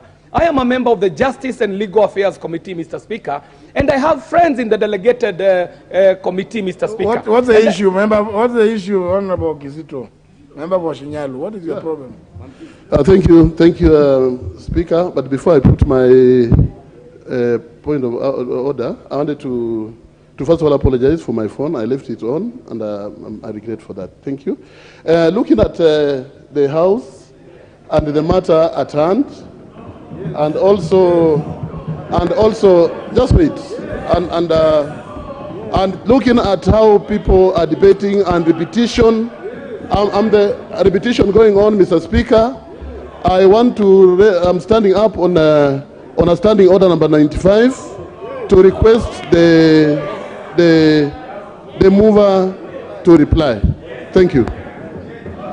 Will I be in order, sir? Mr. Speaker, okay, let the member for Dagoretti South complete. It is up to you, honourable members. It's indeed it's your decision. Let him finish. Mr. Speaker, while I agree that the member for Shinyalu has the right to call for end of debate at any point, I've got to remind him that this is probably the most important business that this House will be undertaking before we close in a die, Mr. Speaker. And the fact that even tomorrow in the headlines, you can be sure the headlines will be reading that this House has actually lifted the borrowing cap for this country to 10 million, Mr. Speaker, and unprocedurally so, Mr. Speaker. So, Mr. Speaker, allow me to just prosecute my points, and then we can handle the matter that has been raised by the Honorable Member for Shinyalu. Mr. Speaker, before I had ceded the floor, I was saying that before I say why I'm opposing this, I would like to exonerate the Chairman Budget Emeritus, Mr. Speaker, because a few things have been said here which are not true, Mr. Speaker. It could not be further from the truth that the chairman was a party to raising the debt ceiling to 9 trillion, Mr. Speaker. I do remember very well, I, as a member of the Justice Legal Affairs Committee, had a consultation with friends who are from the delegated committee. And I remember at the point when we were talking about raising the debt ceiling, the Chair Emeritus Budget actually spoke at a tripartite meeting of the Finance Committee, the Delegated Committee, and the Budget Committee, where he was saying that this decision cannot be a unilateral decision by one committee. And he was actually even proposing that if we have to raise the debt ceiling, we can only raise it to around 7.5 million Kenya shillings. But Mr. Speaker, that was not the issue. The issue is that we keep digging ourselves deeper into a hole. We were here when we were debating the budget policy statement. And I was among the people who rose here and said that the deficit margin that we have been left with is only 426 million Kenya shillings. At that point, they were seeking to do an amendment to raise it to 800 billion Kenya shillings. Mr. Speaker, at that point, if we had made the right decision, we would not be finding ourselves in the problem that we find ourselves of not being able to finance the budget this year, Mr. Speaker. Mr. Speaker, I did listen very carefully to the leader of majority, and he was saying that he has some lessons that he can give us, in our free time. And I do pray, Mr. Speaker, that some of these lessons that the leader of majority would give this House is how the Kibaki government was able to fully finance its budget without having to unnecessarily borrow. Because, Mr. Speaker, the truth of the matter is that when we borrow, we are not getting free money. Mr. Speaker, when we borrow, we are actually borrowing from the future. When we steal borrowed money, we are actually stealing from the future. Mr. Speaker, the monies that we have been borrowing, that we cannot account for, getting into contracts that we cannot make public, contracts that this House has been asking for to be presented into this House, so that this House is able to interrogate them, even as we are going into the budget cycle. If we knew what we owe and what the terms are with the SGR contract, if we knew what we borrowed for the expressway and what the terms of that contract are, this House would be better informed to be making these decisions, because this is the budget-making House, Mr. Speaker.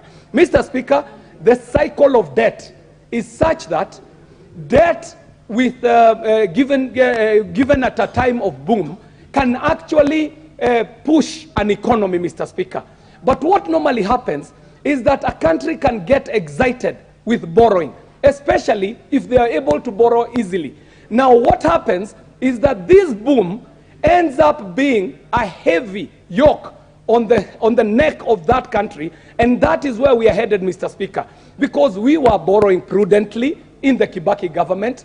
We had a semblance of sensible borrowing in the first term of Jubilee government, but by the time we were getting to the second term of the Jubilee government, our borrowing had actually gone haywire, Mr. Speaker. And Mr. Speaker, these monies that we are borrowing in such a manner is actually a debt that we are putting on the future of this country, Mr. Speaker, because a boom, the cycles have proved, economic cycles have proved that any economic boom driven by debt is normally followed by a very major slump, Mr. Speaker.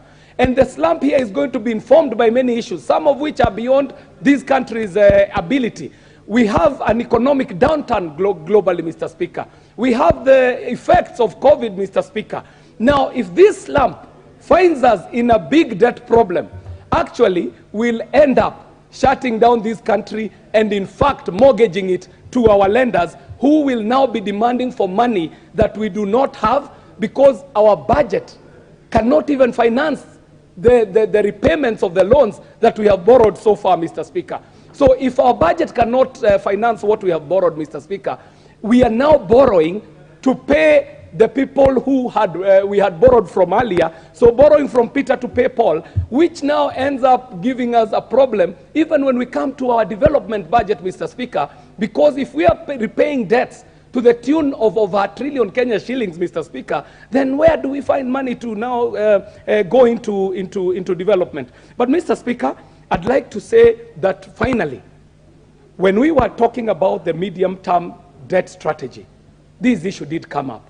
So, Mr. Speaker, today we cannot afford to push the can further down the road. Let us say no to the increase of the debt ceiling, Mr. Speaker. Let us stop digging the hole. Let us start climbing up from the hole that we have, so that, Mr. Speaker, we can only consume that which we have in terms of our resources, and we stop consuming that which we have not made, thinking that it is free money being given to us, while we know it is not a grant, it is actually a loan that we have to pay. And if Kenya did not borrow even an extra shilling today, we would pay the debts we have up to the year 2099, meaning that generations after us will have to pay dearly for the mistakes that we might end up making today. Mr. Speaker, I oppose vehemently to the rising of the debt ceiling in this country, Mr. Speaker.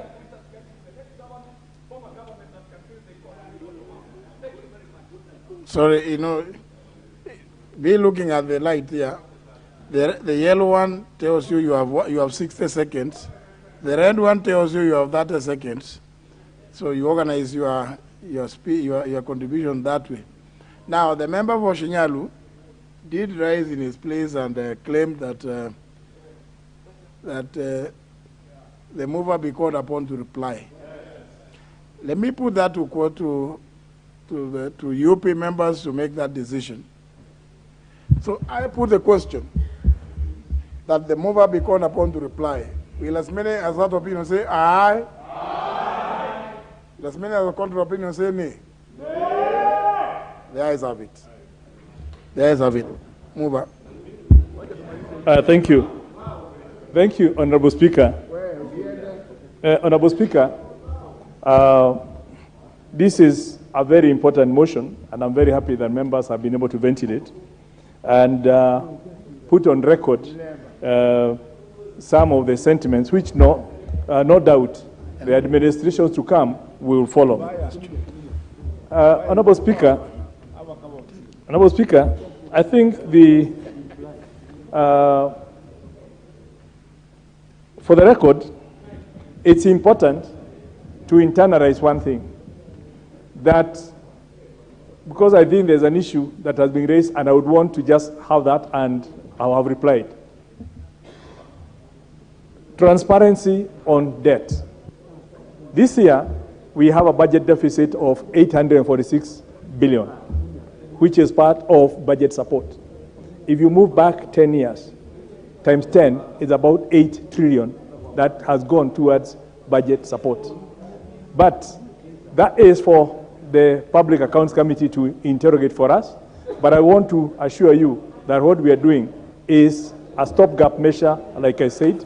It's important for purposes of moving forward, and I believe this House will facilitate the next administration coming in on the 9th of August 2022, whoever that will be, to be able to take over an economy, and then they sort out the rest themselves. I beg to reply.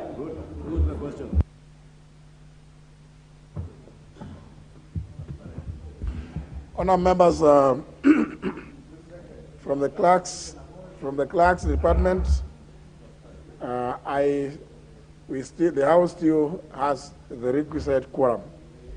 I therefore put the question that pursuant to the provisions of Section 50, subsection 2 of the Public Finance Management Act of 2012, this House approves the Public Finance Management (National Government) Amendment Regulations of 2022, published as legal notice number 89 on 26th of May 2022, thus approving the amendment made to the Public Finance Management National Government Regulations of 2015, being the principal regulations, in Regulation 26, Subregulation 1, by deleting paragraph C and substituting therefore the following new paragraph C, in brackets. Pursuant to the provisions of Section 50, subsection 2 of the Act, the public debt shall not exceed 10 trillion shillings, close the quotes. Will as many as of that opinion say aye? Aye. Will as many of the contrary opinion say nay? Nay. The ayes have it. The ayes have it. Go to the... Now we go back to order number 14. Order number 14. Order number 14, the Appropriation Bill, National Assembly Bill number 31 of 2022, second reading. Chairman of Budget and Appropriations Committee. Thank you, Honorable Speaker. And again, Honorable Speaker, I want to really thank you for your wisdom in, first of all, dispensing off with the issue of the debt ceiling, so that all the issues now we will be discussing in the budget that we'll be discussing, of course, Honorable Speaker, it will be within the set debt ceiling. Honorable Speaker, I beg to move that the Appropriations Bill number National Assembly number 31 of 2022 be read a second time. Honorable Speaker, this is an issue that we have actually dealt with, Honorable Speaker, when I brought the motion on the budget, Honorable Speaker, and we discussed at length the figures and all the issues that were captured, Honorable Speaker, in the budget estimates for the financial year 2022-2023 that was submitted to this House on the 7th April in adherence to the requirements of Article 221 of the Constitution. Honorable Speaker, the revenue and expenditure proposals are coming during a transition period, Honorable Speaker, where a big shift is expected in policy, goals, and programs of the government. Honorable Speaker, it is worth noting that the policies mentioned or outlined in this budget are still anchored on the medium term 3, which is coming to an end in June this year.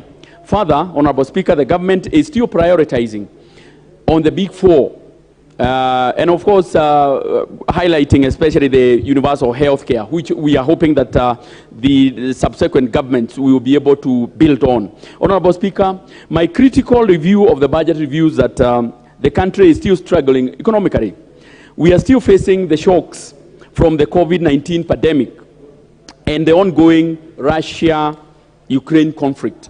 Honorable Speaker, the growth worldwide in economy is also not promising, Honorable Speaker. While the domestic economy performance was better that last year at a rate of 7.5%, but we are still faced with uncertainties.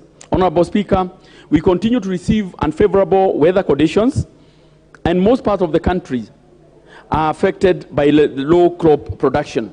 I also wish to draw the attention of this House to some of the issues that may have adverse effects to our economy. Honorable Speaker, the fiscal fronts shows that there is a good performance in the current financial year, Honorable Speaker. Most of the revenues have performed above the targets, Honorable Speaker.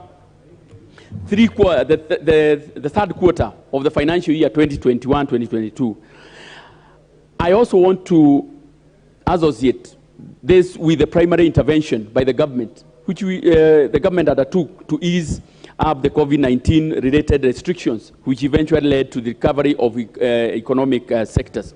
The total projected revenue, Honorable Speaker, is Kenya shilling 2,480 billion, which is 17% of GDP, which is properly in an appealing projection, given that there are no specific proposals aimed at enhancing revenue collection. The medium-term revenue targets are unlikely to be achieved, considering, Honorable Speaker, that this is an election year. Honorable Speaker, the finance bill tabled in this House, proposing amendments to the various statutory taxes to raise an extra 50 billion, of course, was not realistic, and some of them were rejected by this House.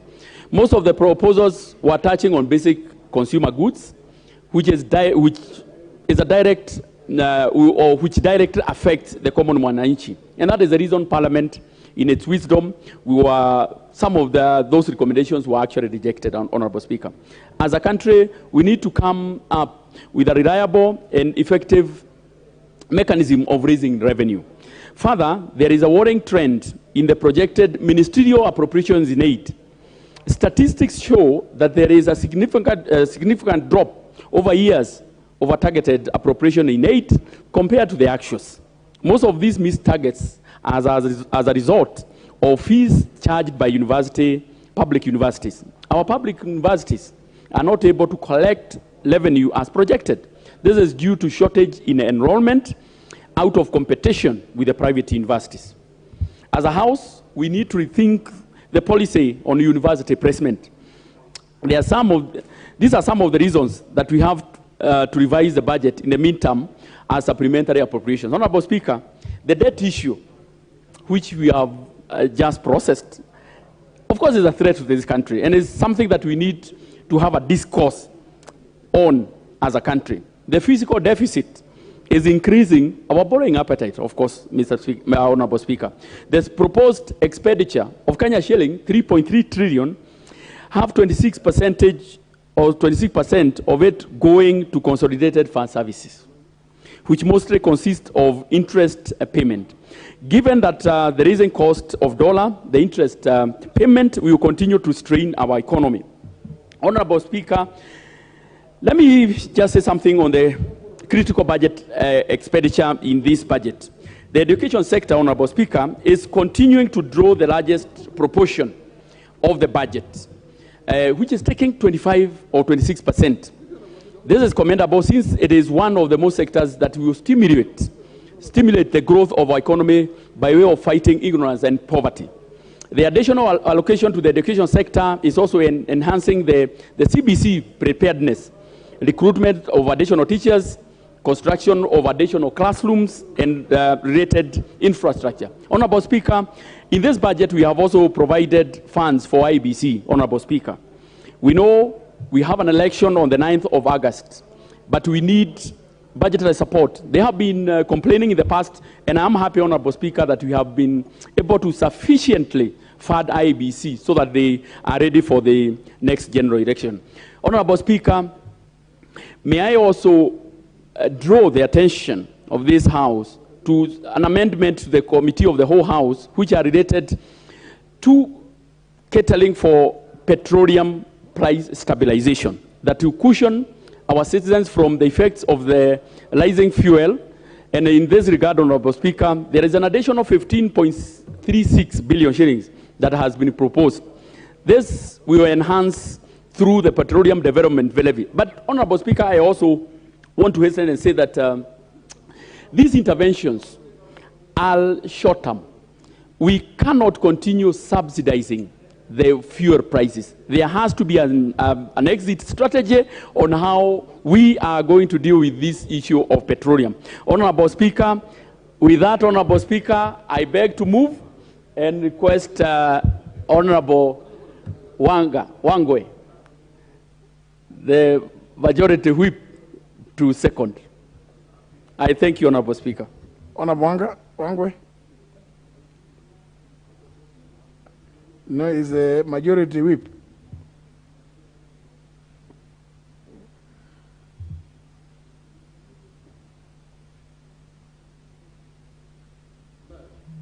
Thank you, Honorable Speaker. Honorable Speaker, I rise to second the Appropriation Bill 2022-23 as well discussed by the Chair.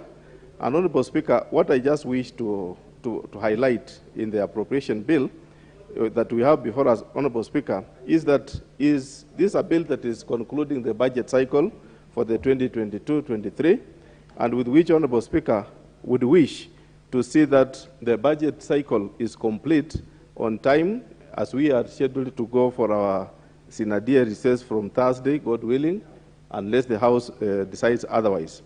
Honorable Speaker, what comes out of the budget of 2022-23 is that most of the sectors have been addressed in this budget. Especially, Honorable Speaker, what I'm proud of is the issue of allocation of the 25.2% that has gone to the education sector, Honorable Speaker. Honorable Speaker, if you want Kenya to move forward, you must give knowledge to your citizens. And Honorable Speaker, I want to appreciate the current government, the President of the Republic of Kenya, His Excellency Uhuru Kenyatta, that he has thought it wise that, Honorable Speaker, he pushes the 25.2% of the budget that we have, which has to go to infrastructure in schools, employment of teachers, Honorable Speaker, as well as, Honorable Speaker, looking at the welfare of the Kenyan child through the capitation systems that he has laid, Honorable Speaker. Honorable Speaker, I also want to appreciate the issue that he has tried to allocate resources in agriculture. Although not sufficient, Honorable Speaker, agriculture grows as a result of subsidies, Honorable Speaker.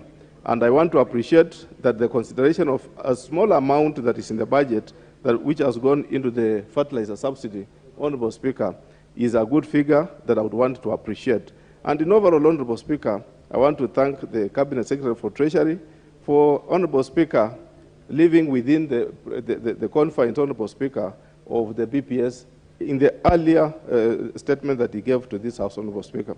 Honorable Speaker, I wish to thank all my colleagues also for taking their time, especially the Budget Committee, which has taken time, Honorable Speaker, over the weekend, while most of us were at home, or rather in our various constituencies, looking after, Honorable Speaker, the issues to do with our campaigns, which is ongoing. But they took their time to be in Nairobi and to consider this report so that we are able, Honorable Speaker, to discuss it now and vote on it, which I beg that my colleagues appreciate, and vote on it positively so that we can complete this cycle and allow the next government, which is going to come, to take its position. Notwithstanding, Honorable Speaker, the very many issues to do with health care, all parties which are promising the issue of health care, the figures are being captured, Honorable Speaker, to support the health sector in this budget of 2022-23, Honorable Speaker. I just want to thank you, and I beg to second. I propose a question, which is that the Appropriations Bill, National Assembly Bill number 31 of 2022, be now read a second time.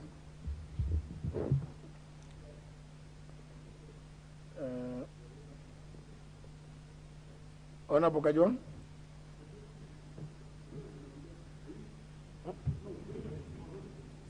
Honorable Kajwang, I'm just going by the request. Mr. Speaker, sir, I intended to speak on the variation of the public debt, but now that you have asked me to put my voice, I think I should, this will be my signature signing off my term and waiting, if God willing, that I may join this house again. But I was just listening as Honorable Kiare was speaking with a lot of emotions. I guessed his bottom was itching because because he propagates the principle of bottoms up. So yes, but not bottoms up, but bottom up. I see. But you see, Mr. Speaker, this motion, I want to support it because it is the means by which this government will function.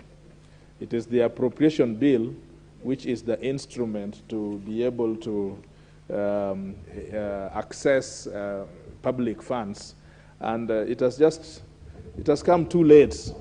Of course, a lot of things came too late this year. For example, the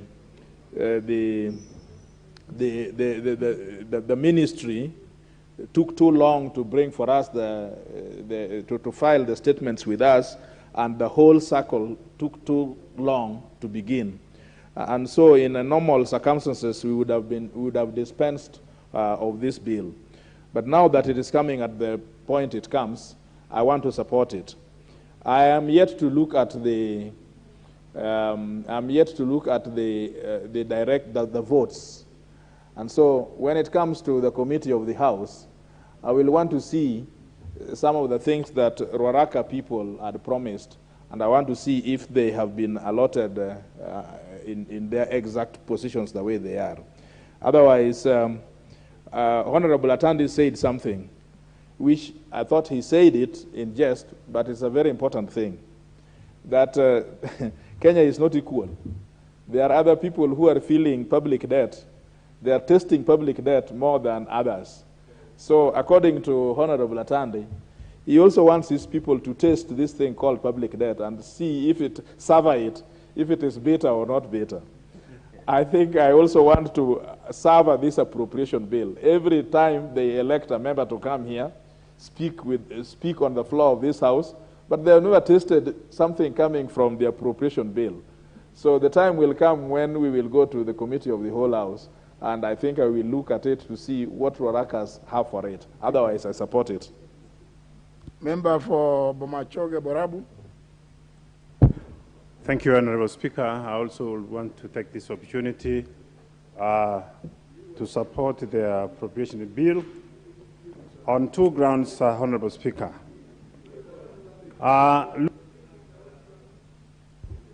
Looking at some of the items that have benefited in this appropriation, Honorable Speaker, I want to zero down on university, State Department of University. This is one sector in education that has really suffered for the period I've been in this House. The Speaker, I want to say that our universities are on their knees at the moment. And I will wish to assume that the appropriation bill, to some extent, will address some of the issues that are facing these universities. And our desire as a committee, I'm a member of the Education Committee, has been that the allocations per unit should likely be raised so that the university collection, in terms of what flows from threshold, can increase, and that then the universities will be able to address some of the major challenges they're having to do with the statutory reductions, even to do with infrastructure in our institutions. The Speaker, also want to assume that I want to support this bill on the grounds that I have a number of issues in my constitutions as an individual, and maybe so many other constitutions that for the first time are getting good support from the government for infrastructural development, that these projects need to be refinanced, and that the appropriation bill, when we got the details, has addressed some of these issues. So, Mr. Speaker, I support this bill. Well, I don't see any other member desirous of contributing to debate on this appropriations bill. 2022 to 2023. Therefore, in the circumstances, no option but to call upon the mover to reply.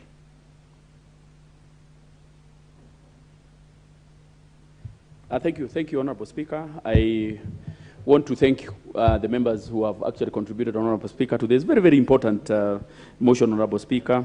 Honorable Speaker, we call upon the next administration to make that, to make sure that they have prudence in terms of how they utilize public resources, Honorable Speaker, and also beseech Parliament to also be on the lookout, to be the people's watchman and make sure that the funds that they appropriate are properly utilized through the various agencies. Honorable Speaker, I beg to reply. Well, the next would have been to put the question on it, but looks like there is a challenge. Maybe, but just maybe, we'll skip that bit. Let me reorganize the business further so that we, instead of going to order number 15, we go to the business appearing as order number 17, if the chairman of Budget and the Appropriations Committee is ready. Yeah? Yes. Call it out.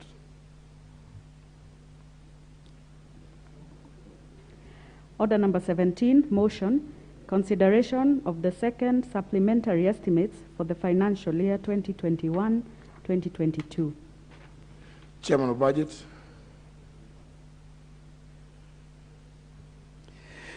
Thank you, Honorable Speaker. Honorable Speaker, I beg to move that this House adopts the report of the Budget and Appropriations Committee on the Supplementary Estimate 2 for the financial year 2021-2022, laid on the table of the House Tuesday, June 7th, 2022, and pursuant to the provisions of Article 223 of the Constitution and Standing Order 243, 1, approves an increment to the total expenditure for the financial year 2021-2022 by Kenya shilling 70 billion.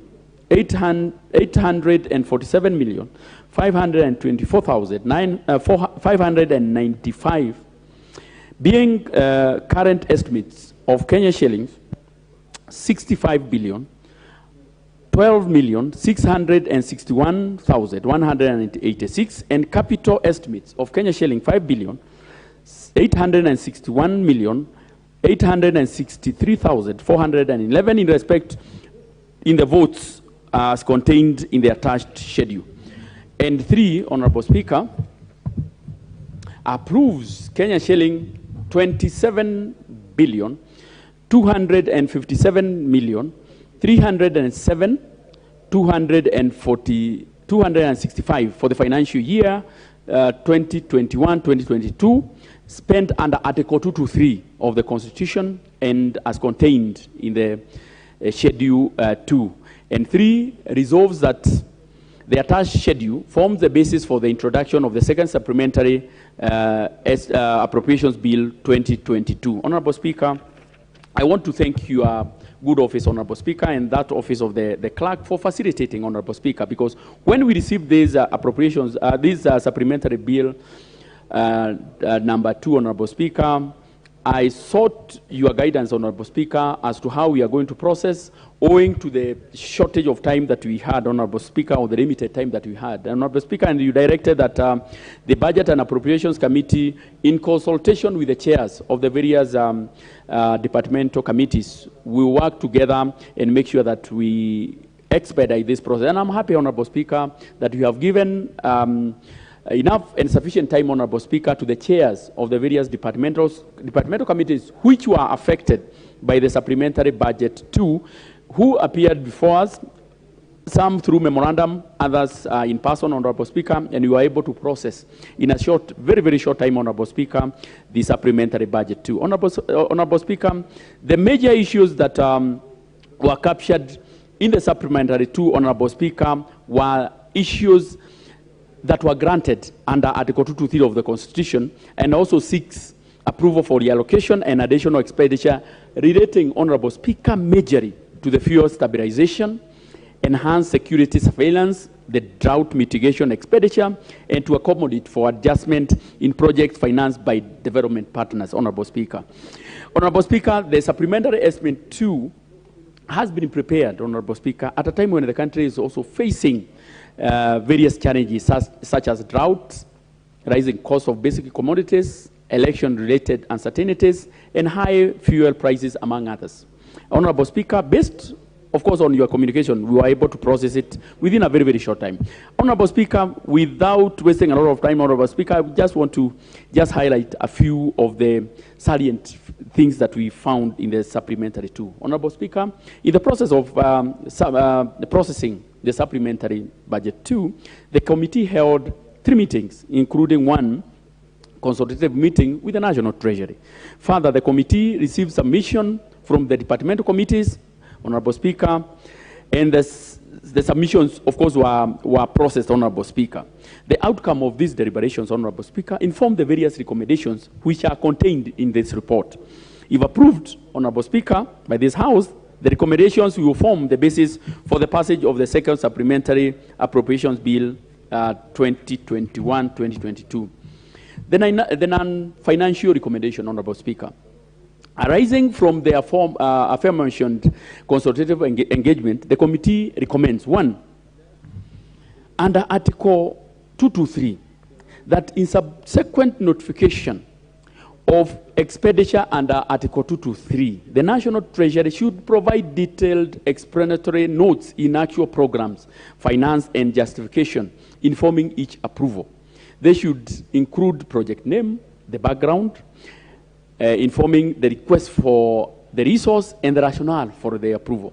Honorable Speaker, the one that received was not very, very clear. Honorable Speaker, B, the reallocation and allocation and additional allocation. That from the financial year 2022-2023, the National Treasury shall ensure that all requests for reallocation and additional allocation do not exceed the 10% threshold per program as outlined in Section 43, 2A of the Public Finance Management Act and attendant regulations. 2, Honorable Speaker, that by the end of December 2022, the National Treasury should review and update the framework for the implementation of the donor-funded programs and align them to the budget cycle to enhance absorption of donor-funded development expenditure in line with the Busan Partnership for Effective Development Cooperation of 2021. Honorable Speaker, you will see that in the attached report, you will see that there are a lot of deductions in relation to the donor-funded, and the common answer was that there was low absorption. Honorable Speaker, is something that needs to be addressed urgently. And 5, Honorable Speaker, that in line with the PFM Act and related regulations, the National Treasury should develop and fully enforce guidelines to deter the continued spilling of pending bills and report to the House on the progress by the end of December 2022. These guidelines should include commitments without budgetary provisions, and that the pending bills at the close of any financial year should not be higher than those that were there at the commencement. Honorable Speaker, we have seen a trend where each and every year, Honorable Speaker, we have been piling, these debts, these pending bills, Honorable Speaker, and at some point, Honorable Speaker, if not addressed, they might become a national crisis. Honorable Speaker, the committee also noted that under Article 223, that Kenya shilling 27,257,307,265 was spent under Article 223 of the Constitution. I beg to move, and as I move, I want to thank again your office, the office of the clerk, and my committee team, the entire budget team, and also the chairs of the various teams, the various departmental committees, who, Honorable Speaker, despite the short notice, they were able to process the second supplementary. I want to move and request the Honorable Nyamita, the MP for Uriri, to second. I thank you, Honorable Speaker. Member for Uriri. Honorable Mark Nyamita. So I can, yes, I can see it now. Thank you, Mr. Speaker. Mr. Speaker, let me also take this opportunity to thank my colleagues that we have served with in the Budget and Appropriations Committee for the last 5 years, and especially on this last supplementary too, that they have put the country first, not to be in their constituencies. It was not indeed easy, Mr. Speaker, to, you know how we are struggling to get even a quorum in this House, but members took their time from the constituencies to be there so that we were able to deliberate in this. I want to thank also the chairs of the various committees who found time to have quick meetings and submit to us their reports on the supplementary 2 for the last financial year. And we already had our last committee meeting, Mr. Speaker, and I'm sure you will see the amount of work that the committee has done over the last 5 years in our exit report, which I'm sure my able chair will table tomorrow. Indeed, as we go into these elections, I think we go very proud that we have done justice to this country in the capacity that we served in the Budget and Appropriations Committee. And I want to thank the House also for that we put also our political differences aside, Mr. Speaker, to ensure that the country runs smoothly. And on occasions, even where we have had different opinions, we have found ways around to support this government.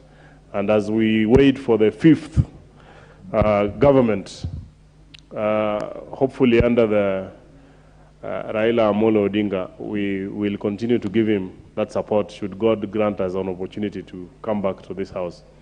Without further ado, Mr. Speaker, I wish to second.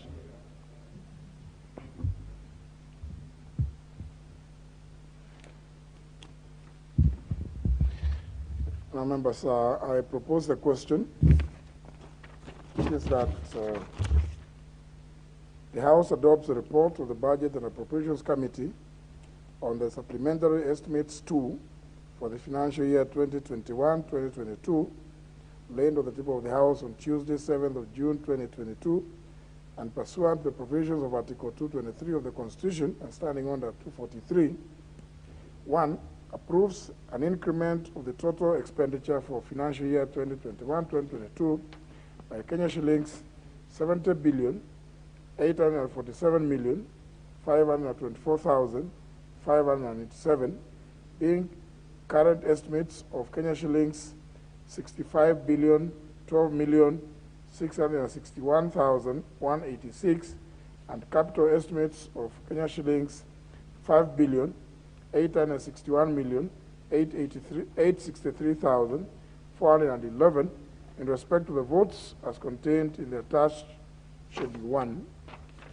Number 2, approves Kenya shillings 27,257,307,265 for financial year 2021-2022, spent under Article 223 of the Constitution and as contained in the attached second schedule. And 3, resolves that the attached schedules form the basis for the introduction of the second Supplementary Appropriations Bill 2022. Honourable members, it looks like what? Member for Kigumo. Honourable Angari, you want to contribute to this? Very well. Yes. Thank you, Honourable Speaker. I rise to support the report of the Supplementary Appropriation 2 that the Chair of our Budget Committee has just tabled.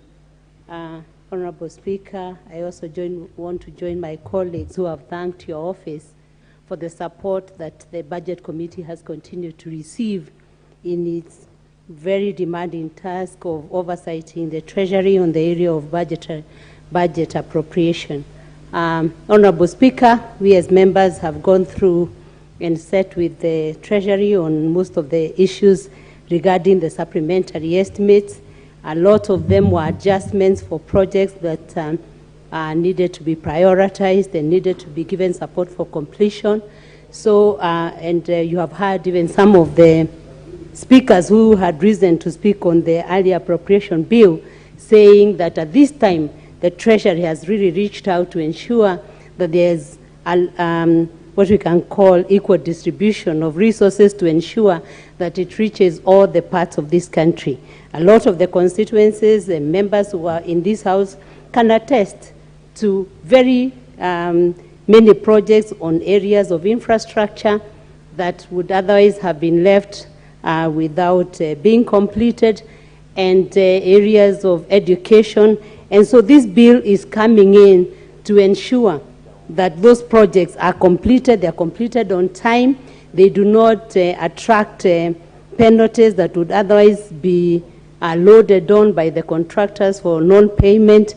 So, Honorable Speaker, you remember like the area of the universal health care has been very dear to the Jubilee administration, and particularly His Excellency the President, and so a lot has gone into this area to ensure that hospitals like in the slum areas, you've seen like what has happened in Nairobi, a lot of hospitals, level 2 and level 3 hospitals have been completed to ensure that there is less overloading onto the referral hospital, which is Kenyatta National Hospital. So most of the issues that the supplementary bill seeks to address are areas that are so critical to our country, that are so critical to the development of the infrastructure support, upon which we believe the incoming government, which we are so hopeful will be headed by Baba the Fifth, is going to build on to the infrastructural development that the current administration has done, and most of what these supplementary bills seek to conclude. So, Honorable Speaker, I want to support with those words and to say that I'm happy when I heard a lot of the remarks that came from the floor when we were looking at the appropriation bill. Members openly saying that they have felt the work of our committee and the way we have interfaced with Treasury to ensure that projects across the country in almost every constituency are being considered for budgetary support. I'm very happy with the leadership of our chairman. Been very consultative. We are happy with the guidance that your office has continued to give us, the clerk and all the members of the budget committee who have burnt at times the midnight oil. We've sat here even in this parliament with Treasury until very late hours to ensure that all the supplementary estimates are properly evaluated, and that with the oversight role that this parliament through the budget committee continues to give, that it's properly discharged. And so with those few remarks, Honorable Speaker, I beg to support. I thank you. Vice Chair, the Honorable Shinali.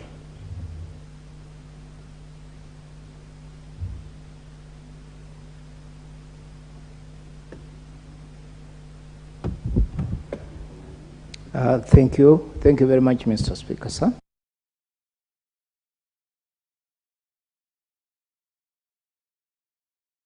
Giving me this chance to add my voice on supplementary budget, supplementary estimates 2 for financial year 2021-22. Mr. Speaker, first of all, I want Mr. Speaker, to thank also the Budget Committee members who have taken their time out of their busy schedule to come and, Mr. Speaker, following your direction to work on supplementary 2 so that it's here very fast, Mr. Speaker. Mr. Speaker, this is hard times. Our country is facing many challenges, Mr. Speaker, as a result of maybe the Russia-Ukraine war, Mr. Speaker, and Mr. Speaker, there is the drought medication, Mr. Speaker, that have made life of the normal Kenyan and even middle-class Kenyans a bit difficult, Mr. Speaker. Mr. Speaker, this supplementary 2 that seeks to provide Kenya shillings 70 billion, 70 billion, 0.87 million, Mr. Speaker, to make sure that number 2, there is expenditure to cushion, Mr. Speaker, the rising economy in terms of fuel subsidy, Mr. Speaker. Mr. Speaker, also, it has provided 10 billion to make sure that projects which has been started, Mr. Speaker, in terms of infrastructure do not go to waste in terms of getting stalled, and Mr. Speaker, have been provided that funding to make sure that they are finished, Mr. Speaker. Mr. Speaker, I also want to observe that supplementary 2 is within the law, Mr. Speaker. It is below the 10% required, Mr. Speaker, for any supplementary to be put, to be observed, Mr. Speaker. Mr. Speaker, going forward, Mr. Speaker, I also want to comment on the Article 223, Mr. Speaker. Mr. Speaker, it's my wish, Mr. Speaker, that Treasury observes the law, or the law is changed, Mr. Speaker, such that before funds are spent under Article 223, Mr. Speaker, they are brought here before, not after, for approval, Mr. Speaker. Mr. Speaker, Article 223, if not observed, it can be misused, Mr. Speaker, because you will find that, Mr. Speaker, Article 223 is spent on new projects, yet it is supposed to be spent on unforeseen, Mr. Speaker, activities like the rise in fuel prices, which will, in final end, affect the local, the normal products that are hinged, Mr. Speaker, on fuel, Mr. Speaker. So, Mr. Speaker, with that, I just want also, Mr. Speaker, to thank the committee members from departmental committees who also have made sure that their reports are there in time, Mr. Speaker, for us to be able, as a committee, to deliberate on this bill, Mr. Speaker. Mr. Speaker, with that, I want just to thank you for giving me this opportunity, Mr. Speaker. I support. Leader Majority. Yeah. Thank you, Honorable Speaker. I raise to support this report of the committee and to commend the committee for really working. It's very difficult to raise members of the committee at this time of the year in this season, but at least they've been able to sit down and look at this request, especially coming so late in the day, and to look at it and bring it for regularization here. Again, the quantum may not be much, and even the as varied in terms of the uses, but I'm glad at least that the government has taken seriously the sentiments of this House in terms of ameliorating the suffering of the Kenyans on fuel, because we cannot control the situation in Ukraine, which has given every oil-producing country the excuse to basically recoup what they lost during the COVID period when the petrol prices and the oil prices went to an all-time low because there was no demand. And all of a sudden, they now curtailed the supply under the guise of responding to the sanctions and the Russia-Ukraine war to recoup those losses, making fuel, totally unaffordable. Even in oil-producing countries, with Britain has its own oil, and I like looking at pump prices wherever we go.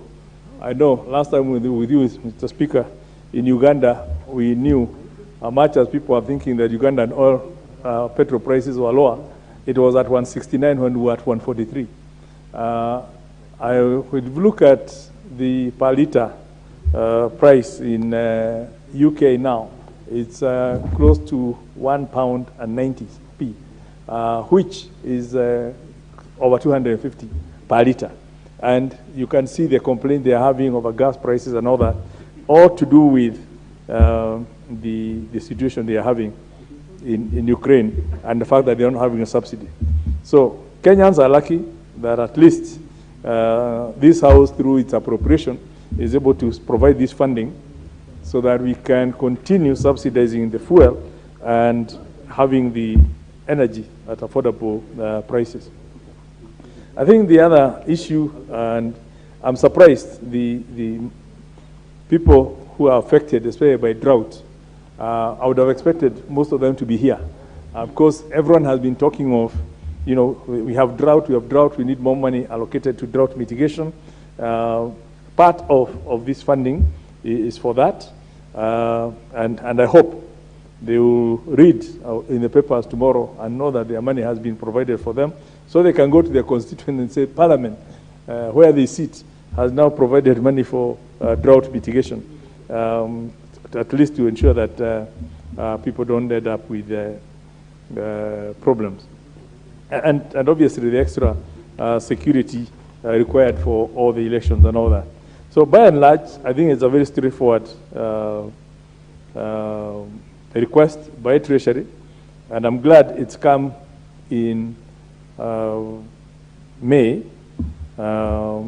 or beginning of June, and not at the very end like last year. But I would like to ask that next time, perhaps we should have if we are lucky to get back into this House, I'm sure one of the things we will be looking at is putting timelines that, you know, when things should not be ratified just before we close. Much as the law provides for that, it's not good order to almost tell people it's a fait accompli. We've done it, just approve. It would be better if we actually did a supplementary to anticipate at the point of supplementary 1, that not only have we spent this, that we need Section 223, Article 223 authorization, but we are also foreseeing these new items which were not in the budget between now and the end of the financial year. So it's not just reacting. But anyway, probably things have changed. We hope we will return Treasury to what it was at some point, where you could foresee things and be more proactive than just reacting to the issues of the day. I wouldn't be surprised if we had more time to see a supplementary 3. But again, this is some of the things that we do hope we will cure in the longer term. So by and large, I believe it's a fair request, and I support the reallocations.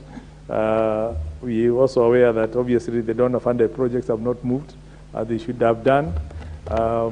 The roads projects, it gets frightening when you go and see a road that was moving very fast, and all of a sudden the contractor is slowing down. It costs more in the longer term. It costs more in terms of the delayed benefits to the public.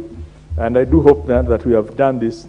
The contractors will be sorted out, and they can now move, so that between now and the rainy period, the next rainy period, when we have this cold season, at least it's not wet, they'll be able to move most of the earthworks and repairs, and even create more employment between now and election time, so that people are busy, not just campaigning, but also earning something from the construction works with the funds now being released to the contractors. But most importantly, because this administration is about to come to an end in August,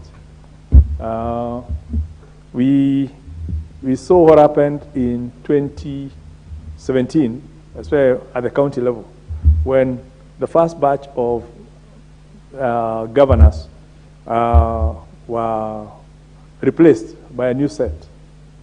Under the guise of, verification of the pending bills, some of those people who supplied in 2013 and before have never been paid up to now in some of the counties. Another group is about to be changed. I hope that before they exit with this funding, people will be able to pay up their debts so that we don't end up with a new cycle of suppliers who will be told you cannot be paid because your governor who contracted you has now been replaced, and hence you now wait for special audit and all that, and they will not be paid until 2027. And because these are some of the issues that we are, the fact that we have so many pending bills, that's how we are cutting down on money supply. People have supplied, people went to the banks, tender financed loans were given, they bought goods, they supplied to the counties. They've not been paid. So the banks, of course, have had to recall their loans.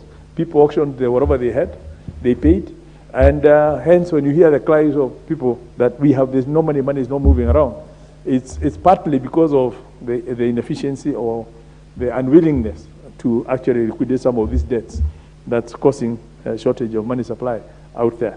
But this is not also limited to the county government, and that's why I said this administration is about to now come to a natural close with the head of the second term.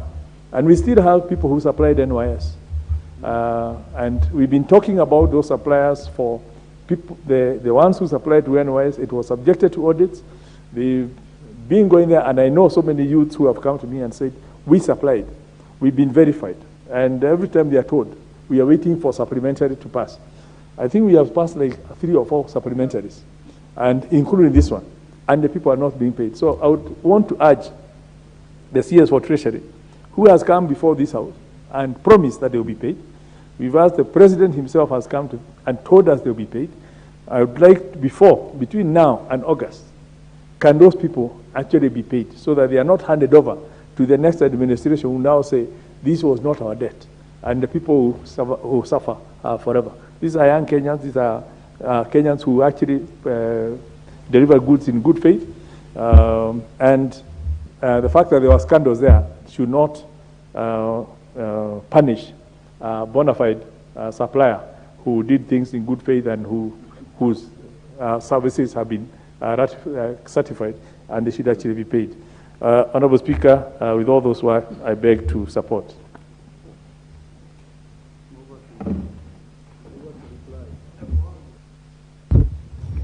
Thank you, Honorable Speaker. Honorable Speaker, I rise to support this motion for consideration of the second supplementary estimates for the financial year 2021-2022. Honorable Speaker, as you can see, the figures are 70.8 billion, which is the bridge that the CS Treasury is seeking that we approve. Honorable Speaker, what I just want to highlight maybe briefly is the issue of the subsidy in terms of the oil, the petroleum subsidy, Honorable Speaker. This has been captured very well, and Honorable Speaker, if you can recall, 2 months ago there was a lot of outcry in terms of supply of petroleum. I'm happy that the CS Treasury, together with the President, have managed to arrest this situation, and they're managing it in terms of paying the subsidies to the suppliers.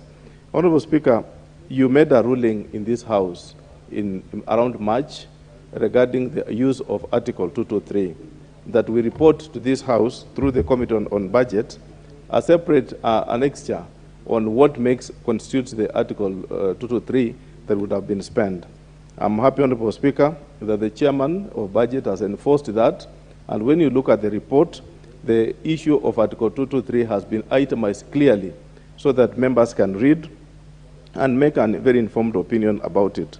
Honorable Speaker, what I'm happy about the usage of Article 223 is that, Honorable Speaker, going forward through the standing orders which we passed here the other day, you tightened the noose.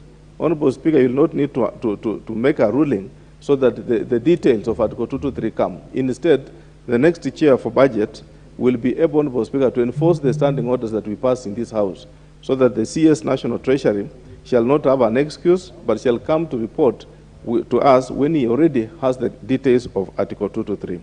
When you realize, Honorable Speaker, much of the money out of the 70 billion shillings, 27 billion shillings, Honorable Speaker, has already been dispersed using Article 223 and has been properly analyzed in the report to this House. That is a good thing, and therefore, Honorable Speaker, I seek that we support it so that we complete, especially the issues touching on drought, which we could not wait, but we had to disperse, the CS had to disperse the money. The issue of petroleum subsidy, we did not have to wait. It has to be passed, so that to be dispersed, so that Kenyans can live within their borders comfortably, Honorable Speaker.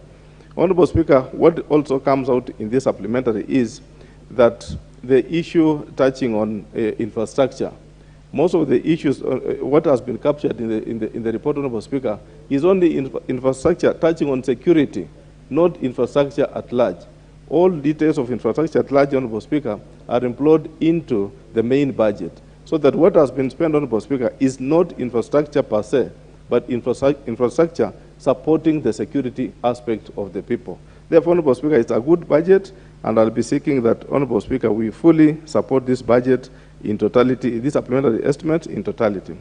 Finally, Honorable Speaker, I just want to thank you that, Honorable Speaker, you've been very cooperative whenever you've been called upon to support the Committee on Budget, and it's a good thing, Honorable Speaker, and it's a pleasure that, Honorable Speaker, we have you as our mentor, our speaker, and a person who could guide the committee to move forward. With those few remarks, Honorable Speaker, I beg to support.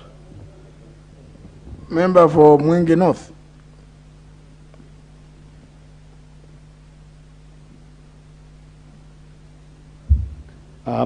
Honorable Speaker, thank you for giving me this opportunity to add my voice into this motion. On the onset, I stand to support the report on budget from the Budget Committee on this supplementary budget. However, I want to identify that there are challenges that come with the supplementary budget at this hour of, or at this time of the year. And we face challenges even to understand what the ministerial departments want to do with the monies, because there was no room to have one-on-one meeting with them. And so we would just try and ask our secretary to call the heads of those ministries to try and understand exactly how some of the monies were going to be spent, and especially where huge amounts of money were involved and there was no justification whether the money was going to pay for pending bills or it was going to pay for new projects. But one of the most important things that is being funded under this budget is a stabilization of the fuel prices. As my colleagues, one of my colleagues has said, when you go out of this country, you realize that the price per liter of petrol, for example, is way above 200 shillings. And Kenyans are lucky that indeed us as a parliament and government has been able to, cushion them from the market forces that determine the prices of fuel. So I think it's something that is very important for Kenyans to know, that us as members of parliament are concerned about the welfare of our own citizens, because the increase in price of petroleum product will automatically lead to increase in prices of processed goods, and that will really push Kenyans to another level even when they are already suffering. So I beg to support. Honourable members, I thought we were getting into the end. I see the member for Masinga suddenly, after listening to others, proceed. Yes, thank you, Honourable Speaker. I just wanted to put my my voice on this, because I came late and I said before we close Parliament that I need to register my voice in the House. I thank you very much for giving me the opportunity. I have been dealing with a few people, and they've been asking, when is the supplementary budget coming in? Because there are so many pending bills with the ministries and also departments that it needs to be cleared. And I think by passing this supplementary budget, then some of the questions will be answered, and people will be able to get paid even before 30th June, the close of the year of the government.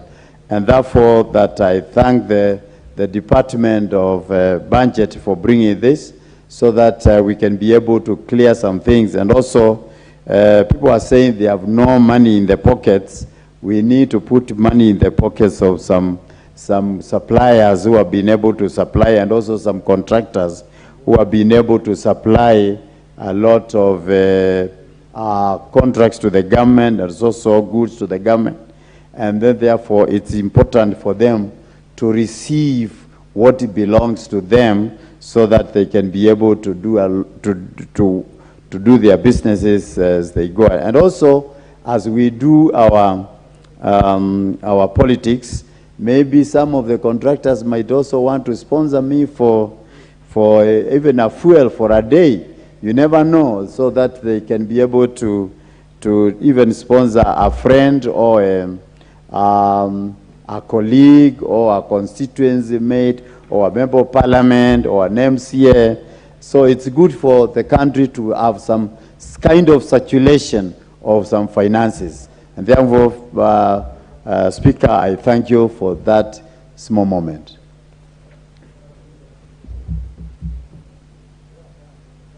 Suddenly, I can't understand what is happening. Member Bokarachuonyo, you've been around, but you are not indicated. Okay. Adipo.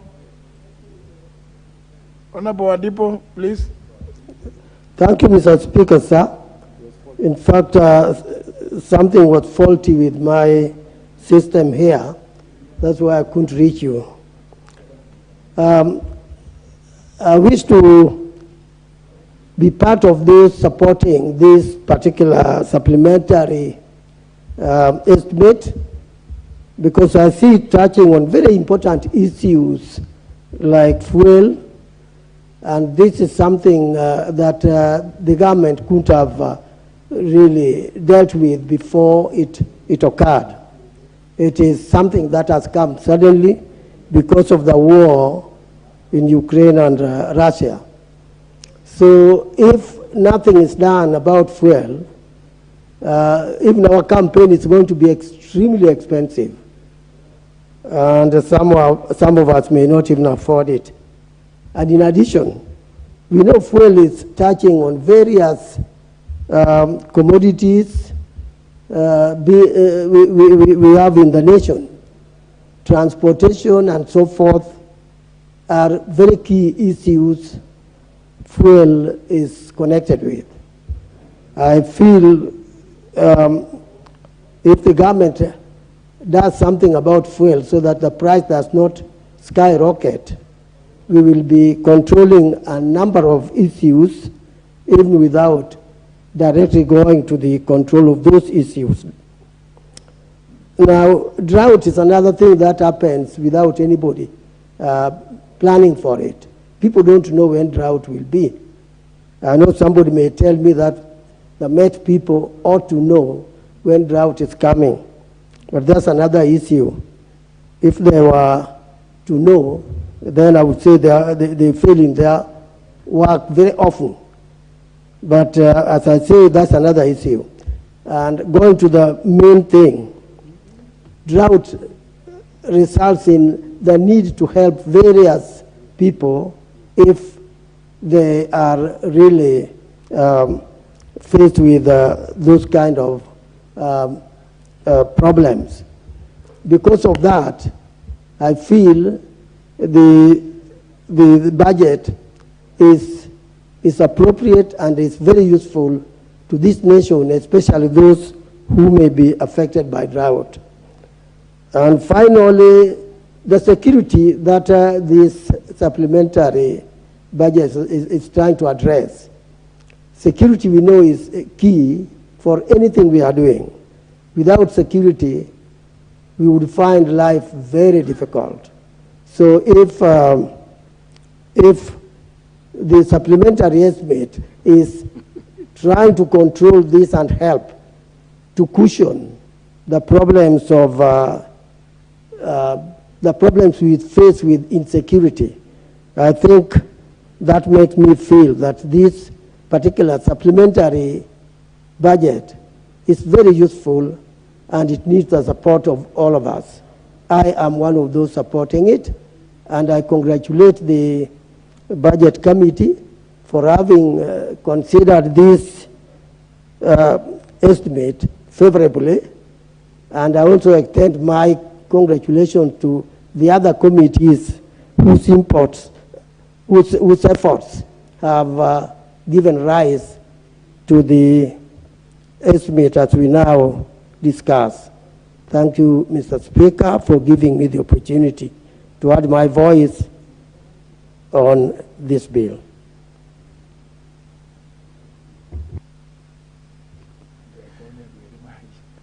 Member for Embakasi South, hata wewe umeingia saizi. Thank you, Mr. Speaker, for giving me this opportunity. First, I want to start off by voicing the fact that I support the bill, the supplementary bill. It is necessary because without the fuel subsidy, our petrol would be a little bit, slightly over 200 shillings per liter, and that would in turn raise the cost of all the items that are transported by road, including diesel. So things like bread already have skyrocketed, and so is sugar and cooking oil. I also want to support this bill because it's supporting our police and security forces. So we're looking forward to be able to have officers that are better taken care of. And also the issue of drought, there is need to mitigate on the drought at this time that we're having a very challenging time, and this supplementary bill support it. So, Mr. Speaker, I support. Thank you. For Butula. Thank you, Mr. Speaker, for giving me this opportunity to also add my voice to this supplementary budget. Mr. Speaker, I want particularly to support the budget, and especially in the area of item 223, which has been analyzed, and the items covered in this supplementary budget. Mr. Speaker, I also want to add on the amendment we did on the standing orders that covered the item 223. I think with that we will have a lot of controls when it comes to expenditures against item 223, which in a way has been abused. I hope now with that amendment we approved recently, and then the analysis that is now required, I believe item 223 will now be properly controlled. Therefore, Mr. Speaker, I stand to support this supplementary budget. Thank you. There being no other member desirous of contributing further, I call upon the mover to reply. Honorable Kanini.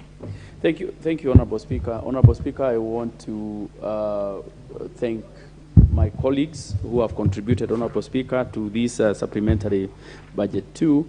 And Honorable Speaker, as I said when I was moving, it is now the honors of this House to make sure that the funds that we appropriate, either through the main budget or supplementary budget, is actually put to good use. And that one can only be checked through the relevant departmental committees. And I believe that as we go also to the 13th Parliament, that we will be able also to make sure that we do our rightful role. Honorable Speaker, I also want to thank you and the office for the facilitative work that you did to the committee, that despite the very short notice, we were able to process that document, and it is now here with us. With those remarks, I beg to reply. I thank you, Honorable Speaker.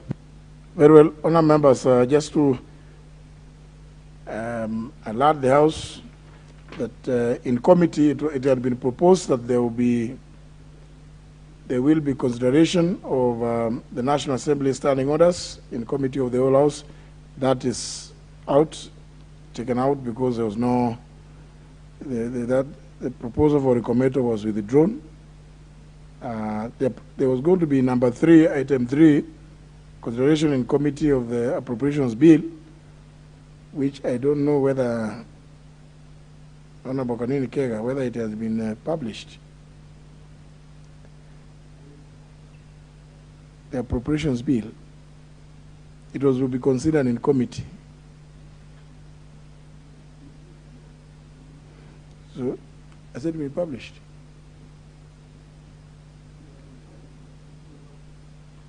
Yeah, remember we reduced the publication period from 7 days to 4 days. So, very well, then my direction is that question will be put for second reading in the morning, tomorrow, morning sitting.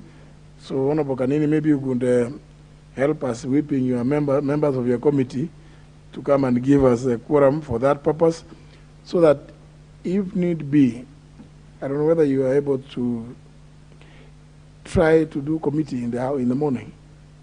It can be question for second reading can be put. Being a money bill, finance-related bill, you can go to second to the committee without leave. This one does not require leave, so that in the event that you don't have quorum by the time you finish committee of the whole house, we can put the question. We can put the question. It's okay. It's okay. We can put the question in the afternoon. Then finance bill was to be considered, it's taken out. It was finished because the request for recommender was withdrawn. And therefore, again, Honorable Kanini Kega, maybe you could discuss with your guys in the National Treasury to see to it that they can see whether they can publish the supplementary to appropriations bill. So if it is possible, if it can be read for the first time, I think in the morning, tomorrow morning or in the afternoon, reduce publication period, first reading, second reading, and committee. And in the hope that we can put the question before. Otherwise, there is a proposal by the House Business Committee that we may have to suggest a morning sitting for Thursday. Because many of these bills, if we don't succeed in putting questions, it will really be unfair to many chairs of committees who have also taken a lot of time to process them. So, well, number 18 is the motion by the Honorable Kamket again. So the Honorable Kamket, the House is now almost his. And the Honorable Abdul Somad, that's business appearing as owner number 19, PIC, in the event he shows up. Unless he has deputed somebody to move the motion on his behalf. So, question on the supplementary appropriations, general debate will be put in the morning. Yeah. Oh, the Honorable Abdul Somad is making his way. You mentioned and the devil appears. So anyhow, you are in the able hands of the Honorable Patrick Mariro. Next question. Next order.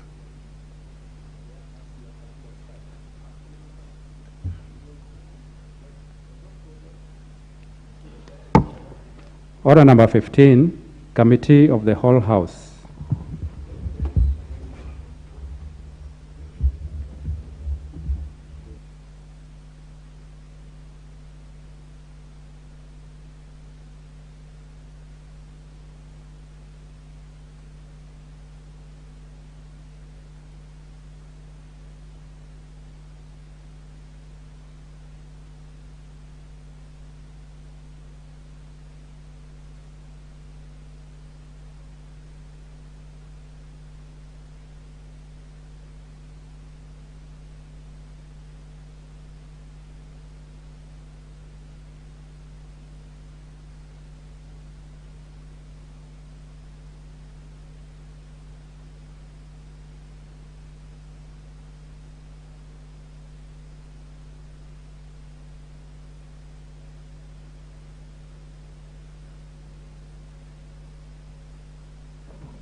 Other members, we now are in the Committee of the Whole House. We shall start considering the Supreme Court Amendment Bill, National Assembly Bill number 15 of 2022. Clauses 3, 4, 5, 6, 7, 8, 9, 10, 11, 12, 13, 14, 15, 16, 17, 18, 19, 20, 21, 22, 23, 24, 25, 26, 27, 28, 29, 30, and 31. Honorable members, I propose a question which is at clauses 3, 4, 5, 6, 7, 8, 9, 10, 11, 12, 13, 14, 15, 16, 17, 18, 19, 20, 21, 22, 23, 24, 25, 26, 27, 28, 29, 30, and 31 be part of the bill. Honorable members, there are no amendments to that. I therefore put the question, which is at clauses 3, 4, 5, 6, 7, 8, 9, 10, 11, 12, 13, 14, 15, 16, 17, 18, 19, 20, 21, 22, 23, 24, 25, 26, 27, 28, 29, 30, and that one be part of the bill. Will as many as are of that opinion say aye? Will as many as are of the contrary opinion say nay? The ayes have it. Clause 2. I propose a question which is as clause 2 be part of the bill. We have no an amendment to that. I therefore put the question that clause 2 be part of the bill. Will as many as are of that opinion say aye? Will as many as are of the contrary opinion say nay? The ayes have it. Title. I propose a question that the title be the title of the bill, no amendment to it. I therefore put the question that the title be the title of the bill. Will as many as are of that opinion say aye? Will as many as are of the contrary opinion say nay? The ayes have it. Clause 1. I propose a question that clause 1 be part of the bill. We have no amendment also on that. I therefore put the question that clause 1 be part of the bill. Will as many as are of that opinion say aye? Will as many as are of the contrary opinion say nay? The ayes have it. Honorable members, we are done with that. We are done with that. The Supreme Court Amendment Bill, National Assembly Bill number 15 of 2022. Shall go to the next one.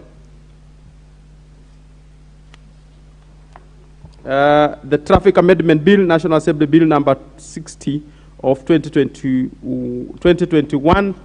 Honorable members, you indicated in the order paper, it is with the leave of the House, which reads that the leave of the House means that there being no objection by any member, either with the sympathy of the Speaker or with the support of at least 5 other members. I take it that the leave of the House, we have leave of the House to proceed with the Traffic Amendment Bill, National Assembly Bill number 60 of 2021. Clause 3. I propose a question which is that clause 3 be part of the bill. We have no amendment. I therefore put the question that clause 3 be part of the bill. Will as many as are of that opinion say aye? Will as many as are of the contrary opinion say nay? The ayes have it. Clauses 4, 5, and 6. I propose a question which is that clauses 4, 5, and 6 be part of the bill. We have no amendments to those clauses. I therefore put the question that clauses 4, 5, and 6 be part of the bill. Will as many as are of that opinion say aye? Will as many as are of the contrary opinion say nay? The ayes have it. Clause 2. I propose a question which is that clause 2 be part of the bill. We have a deletion, a proposed deletion by the chair, transport. Where is Honorable Kosing? Majority Leader. What do you have to say on that one? Kosing is no show. Majority Leader.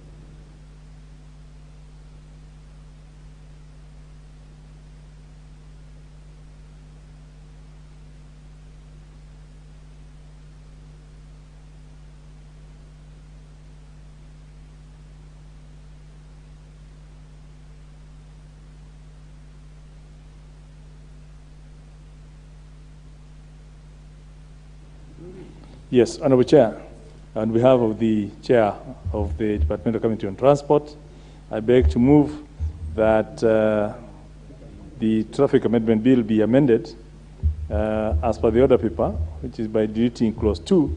And basically this is for tidying up, because this bill is attempting to define what's already defined in the bill. So it's a redundant provision in the bill that's now being deleted. Honorable members, I propose a question which is that clause 2 be deleted as proposed by the majority leader. I put the question that clause 2 be deleted as proposed by the majority leader. Will as many as are of that opinion say aye? Will as many as are of the contrary opinion say nay? The ayes have it. Title? I propose a question which is that the title be the title of the bill. I put the question that the title be the title of the bill. Will as many as are of that opinion say aye? Will as many as are of the contrary opinion say nay? The ayes have it.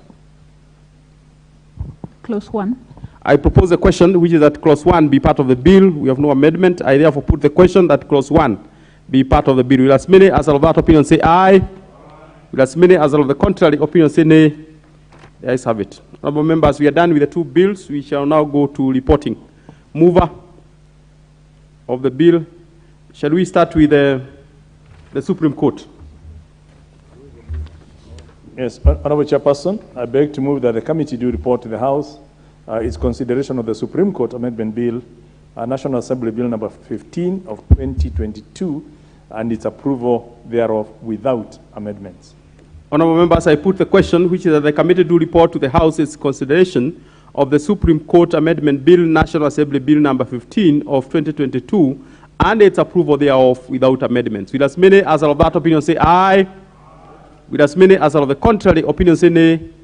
Ayes have it. Let's go to mover for the traffic amendment. Yes, Honorable. Oh, is that Honorable Kamket? I guess you're doing that for the chair. Oh, you are the mover actually. Yes, sir. Oh, please proceed. Honorable Chairperson, sir, I beg to move that the committee do report to the House its consideration of the Traffic Amendment Bill, National Assembly Bill number 60 of 2021, and its approval thereof with amendments. Yes, I put the question which is that the committee do report to the House its consideration of the Traffic Amendment Bill, National Assembly Bill number 60 of 2021, and its approval thereof with amendments. Will as many as are of that opinion say aye? Will as many as are of the contrary opinion say nay? The ayes have it. Honorable members, Mr. Speaker.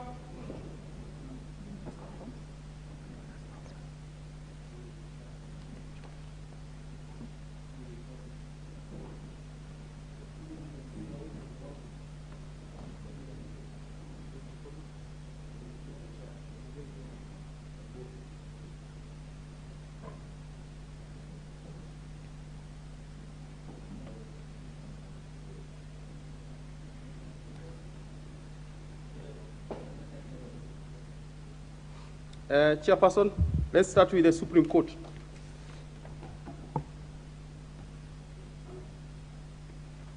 The Supreme Court Amendment Bill.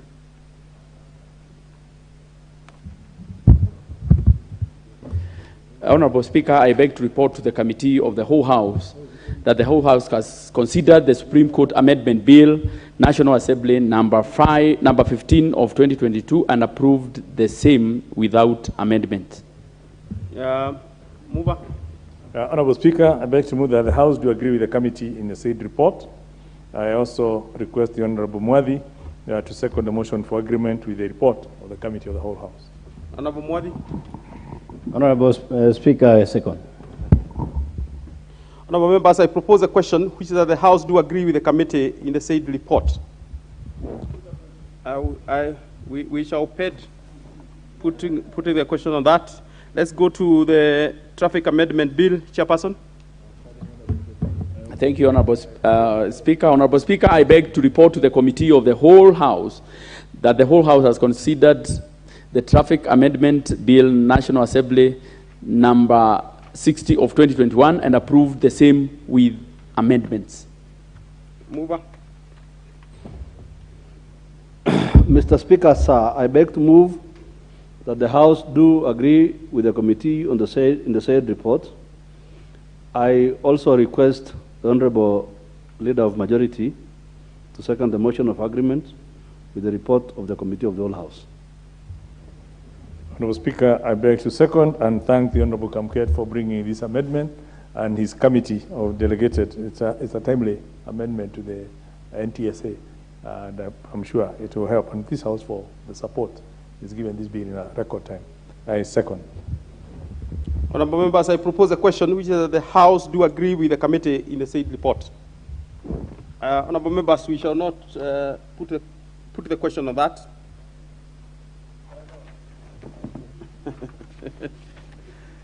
Is that Honourable Senior Ngwenyi asking why not? I am sure now that he has been here long enough, he knows why not. Next order.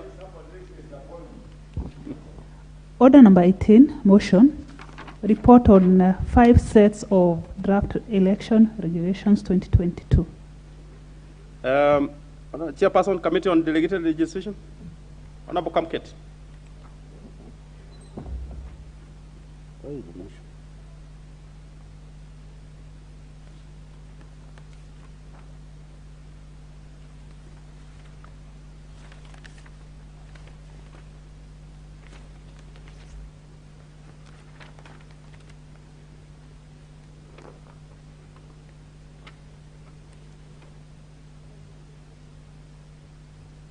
That is motion number 18. Number 18. Thank you, Mr. Speaker.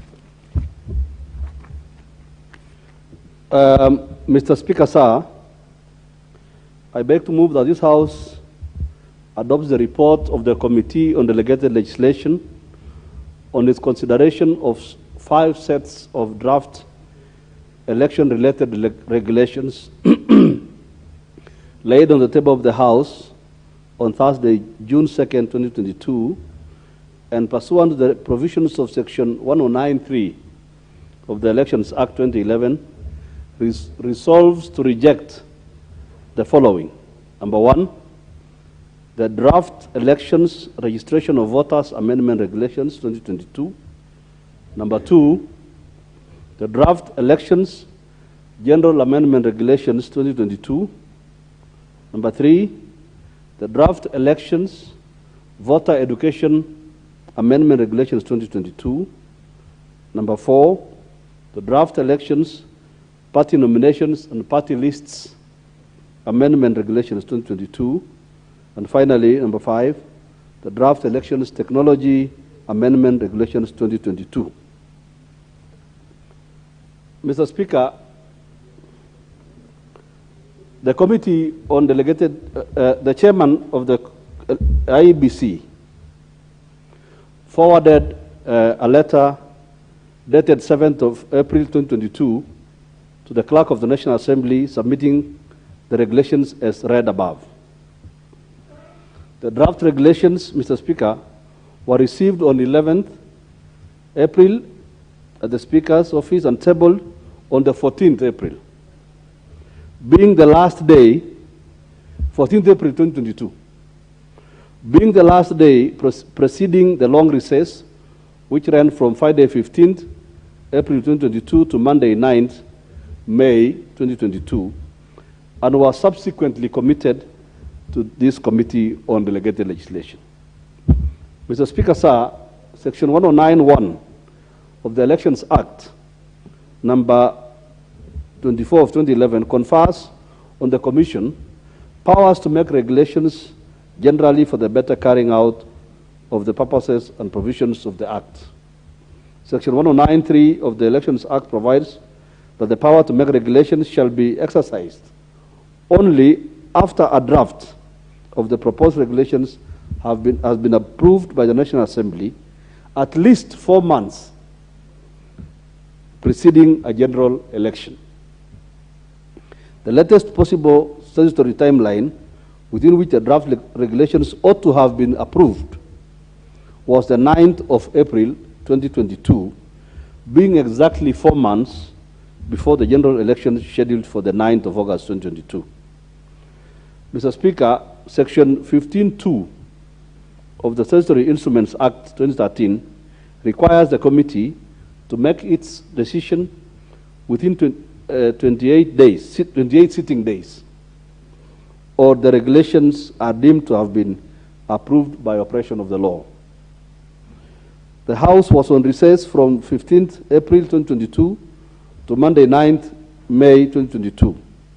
Time stopped running during the recess, hence the committee's statutory timelines ran up to the 10th of June 2022, when the House is to adjourn for the sine die recess. Honorable Speaker, sir, Section 109(4) of the Elections Act requires the Commission to publish in the Gazette not later than 60 days before the date of the general election the regulations approved by the National Assembly under subsection 3. Hence, the latest possible date that the Commission ought to publish the regulations is the 10th day of June 2022, being 60 days from the date of the general elections for the year 2022. Mr. Speaker, Section 15.3 of the Statutory Instruments Act provides, and I quote, that despite the provisions of this Act or any other written law, where a time is prescribed for doing an act or taking a proceeding by the National Assembly relating to the handling of a statutory instrument, the National Assembly may by resolution extend that time by a period not exceeding 28 days. Mr. Speaker, sir, a summary of these regulations that the IEBC wanted to have this House pass. One of the regulations related to registration of voters, which by the time they were bringing these regulations were already out of time. The other one, Mr. Speaker, relates to general amendment regulations. The other one concerns voter education, party nomination lists, and technology, change of technology. The Honorable Speaker, sir, when the committee conferred with the IEBC, according to Section 16 of the Statutory Instruments Act, when the committee made an invitation for conferment with the IEBC, Mr. Speaker, sir, the committee received a regret letter from the IEBC for various reasons. Number one, the IEBC cited various reasons in their regret to meet with the committee. One of which, Mr. Speaker, was that they were already out of time by their own admission.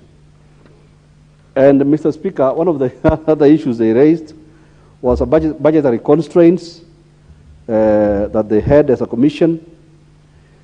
And stunningly, Mr. Speaker, an admission by the commission also that they were unable to undertake public participation on the draft regulations.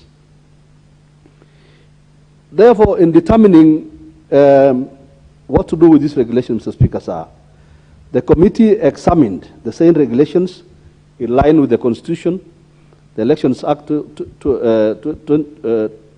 number 24 of 2011, the Statutory Instruments Act number 23 of 2013, the Interpretation of General Provisions Act, Cap 2, the Elections Voter Registration Regulations, and all those regulations, and observed as following, Mr. Speaker, sir. Number one, that Section 109(3) of the Elections Act provides that the power to make regulations shall be exercised only after a draft of the proposed regulations has been approved by the National Assembly, at least 4 months preceding a general election, and that IEBC is to gazette the regulations 60 days before a general election. Mr. Speaker, the committee also observed that some of the regulations do not conform to the Constitution and the Elections Act 2011. And therefore, contrary to Section 13A of the Statutory Instruments Act, are needed to be amended. Furthermore, the committee observed that most of the regulations contain drafting errors, contrary to Section 13M of the Statutory Instruments Act.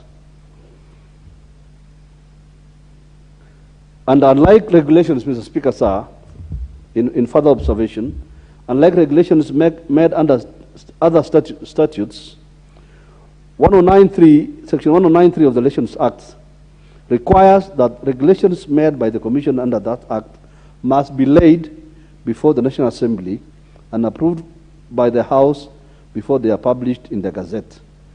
This calls for an affirmative resolution by the House. Mr. Speaker, sir, in the circumstances, therefore, I beg to move that this House adopts the report of this committee to reject the regulations by the IEBC. Mr. Speaker, sir, I beg to move, and I will ask my committee member, the Honorable Member for example, to second.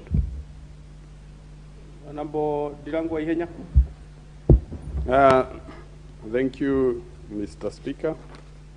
I beg to second the adoption of the committee's report by the House.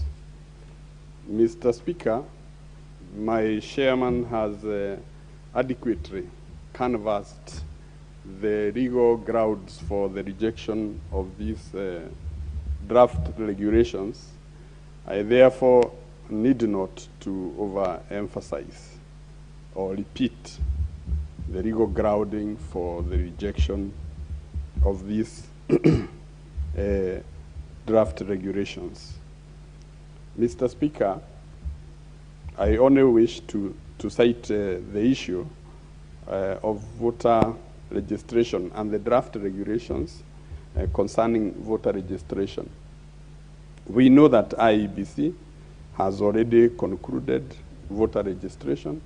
In fact, last week, they had opened the registers for checking by Kenyans, those who wanted to confirm whether they are still registered or whether they are anomalies. They were invited, and that exercise has been already conducted. So, Mr. Speaker, these rules, even if we did them, would be out of time. Another issue, Mr. Speaker, for that led the committee to reject these draft regulations is public participation. Mr. Speaker, our Constitution enshrines the requirement for public participation for all issues that are going to affect the operations of the IEBC. So, Mr. Speaker, it would be unfair for this House to go ahead and endorse draft regulations of which Kenyans have not been sufficiently canvassed, or they have not participated or even issued the memorandum. So, Mr. Speaker, in that spirit, we wish to reject these rules. Mr. Speaker, it is not that IEBC has no existing rules. Already, Mr. Speaker, IEBC has existing legal infrastructure and regulatory formwork to sufficiently conduct free and fair elections, like it has done in the last to general elections. So, Mr. Speaker, our committee decided that rather than be seen to be hurling rules, draft regulations, which might allow, suspicion that they are out to do some mischief, it is better that we reject them, and that is why, Mr. Speaker, I'm seconding this motion that requires, this report that requires the House to reject these draft regulations. And I beg the House to agree with the report of the committee. I beg to second, Mr. Speaker. Thank you. Order, Honorable Kwenya. Order, Honorable Kwenya. Honorable members, I propose a question, which is that this House adopts the report of the committee on delegated legislation on its consideration of the 5 sets of draft elections-related regulations laid on the table of the House on Thursday, June 2nd, 2022, and pursuant to the provisions of Section 109(3) of the Elections Act 2011, resolves to reject the following. 1. The draft elections registration of voters amendment regulations 2022. 2. The draft elections general amendment regulations 2022. 3. The draft elections voter education amendment regulations 2022. 4. The draft elections party nominations and party lists amendment regulations 2022. And 5. The draft elections technology amendment regulations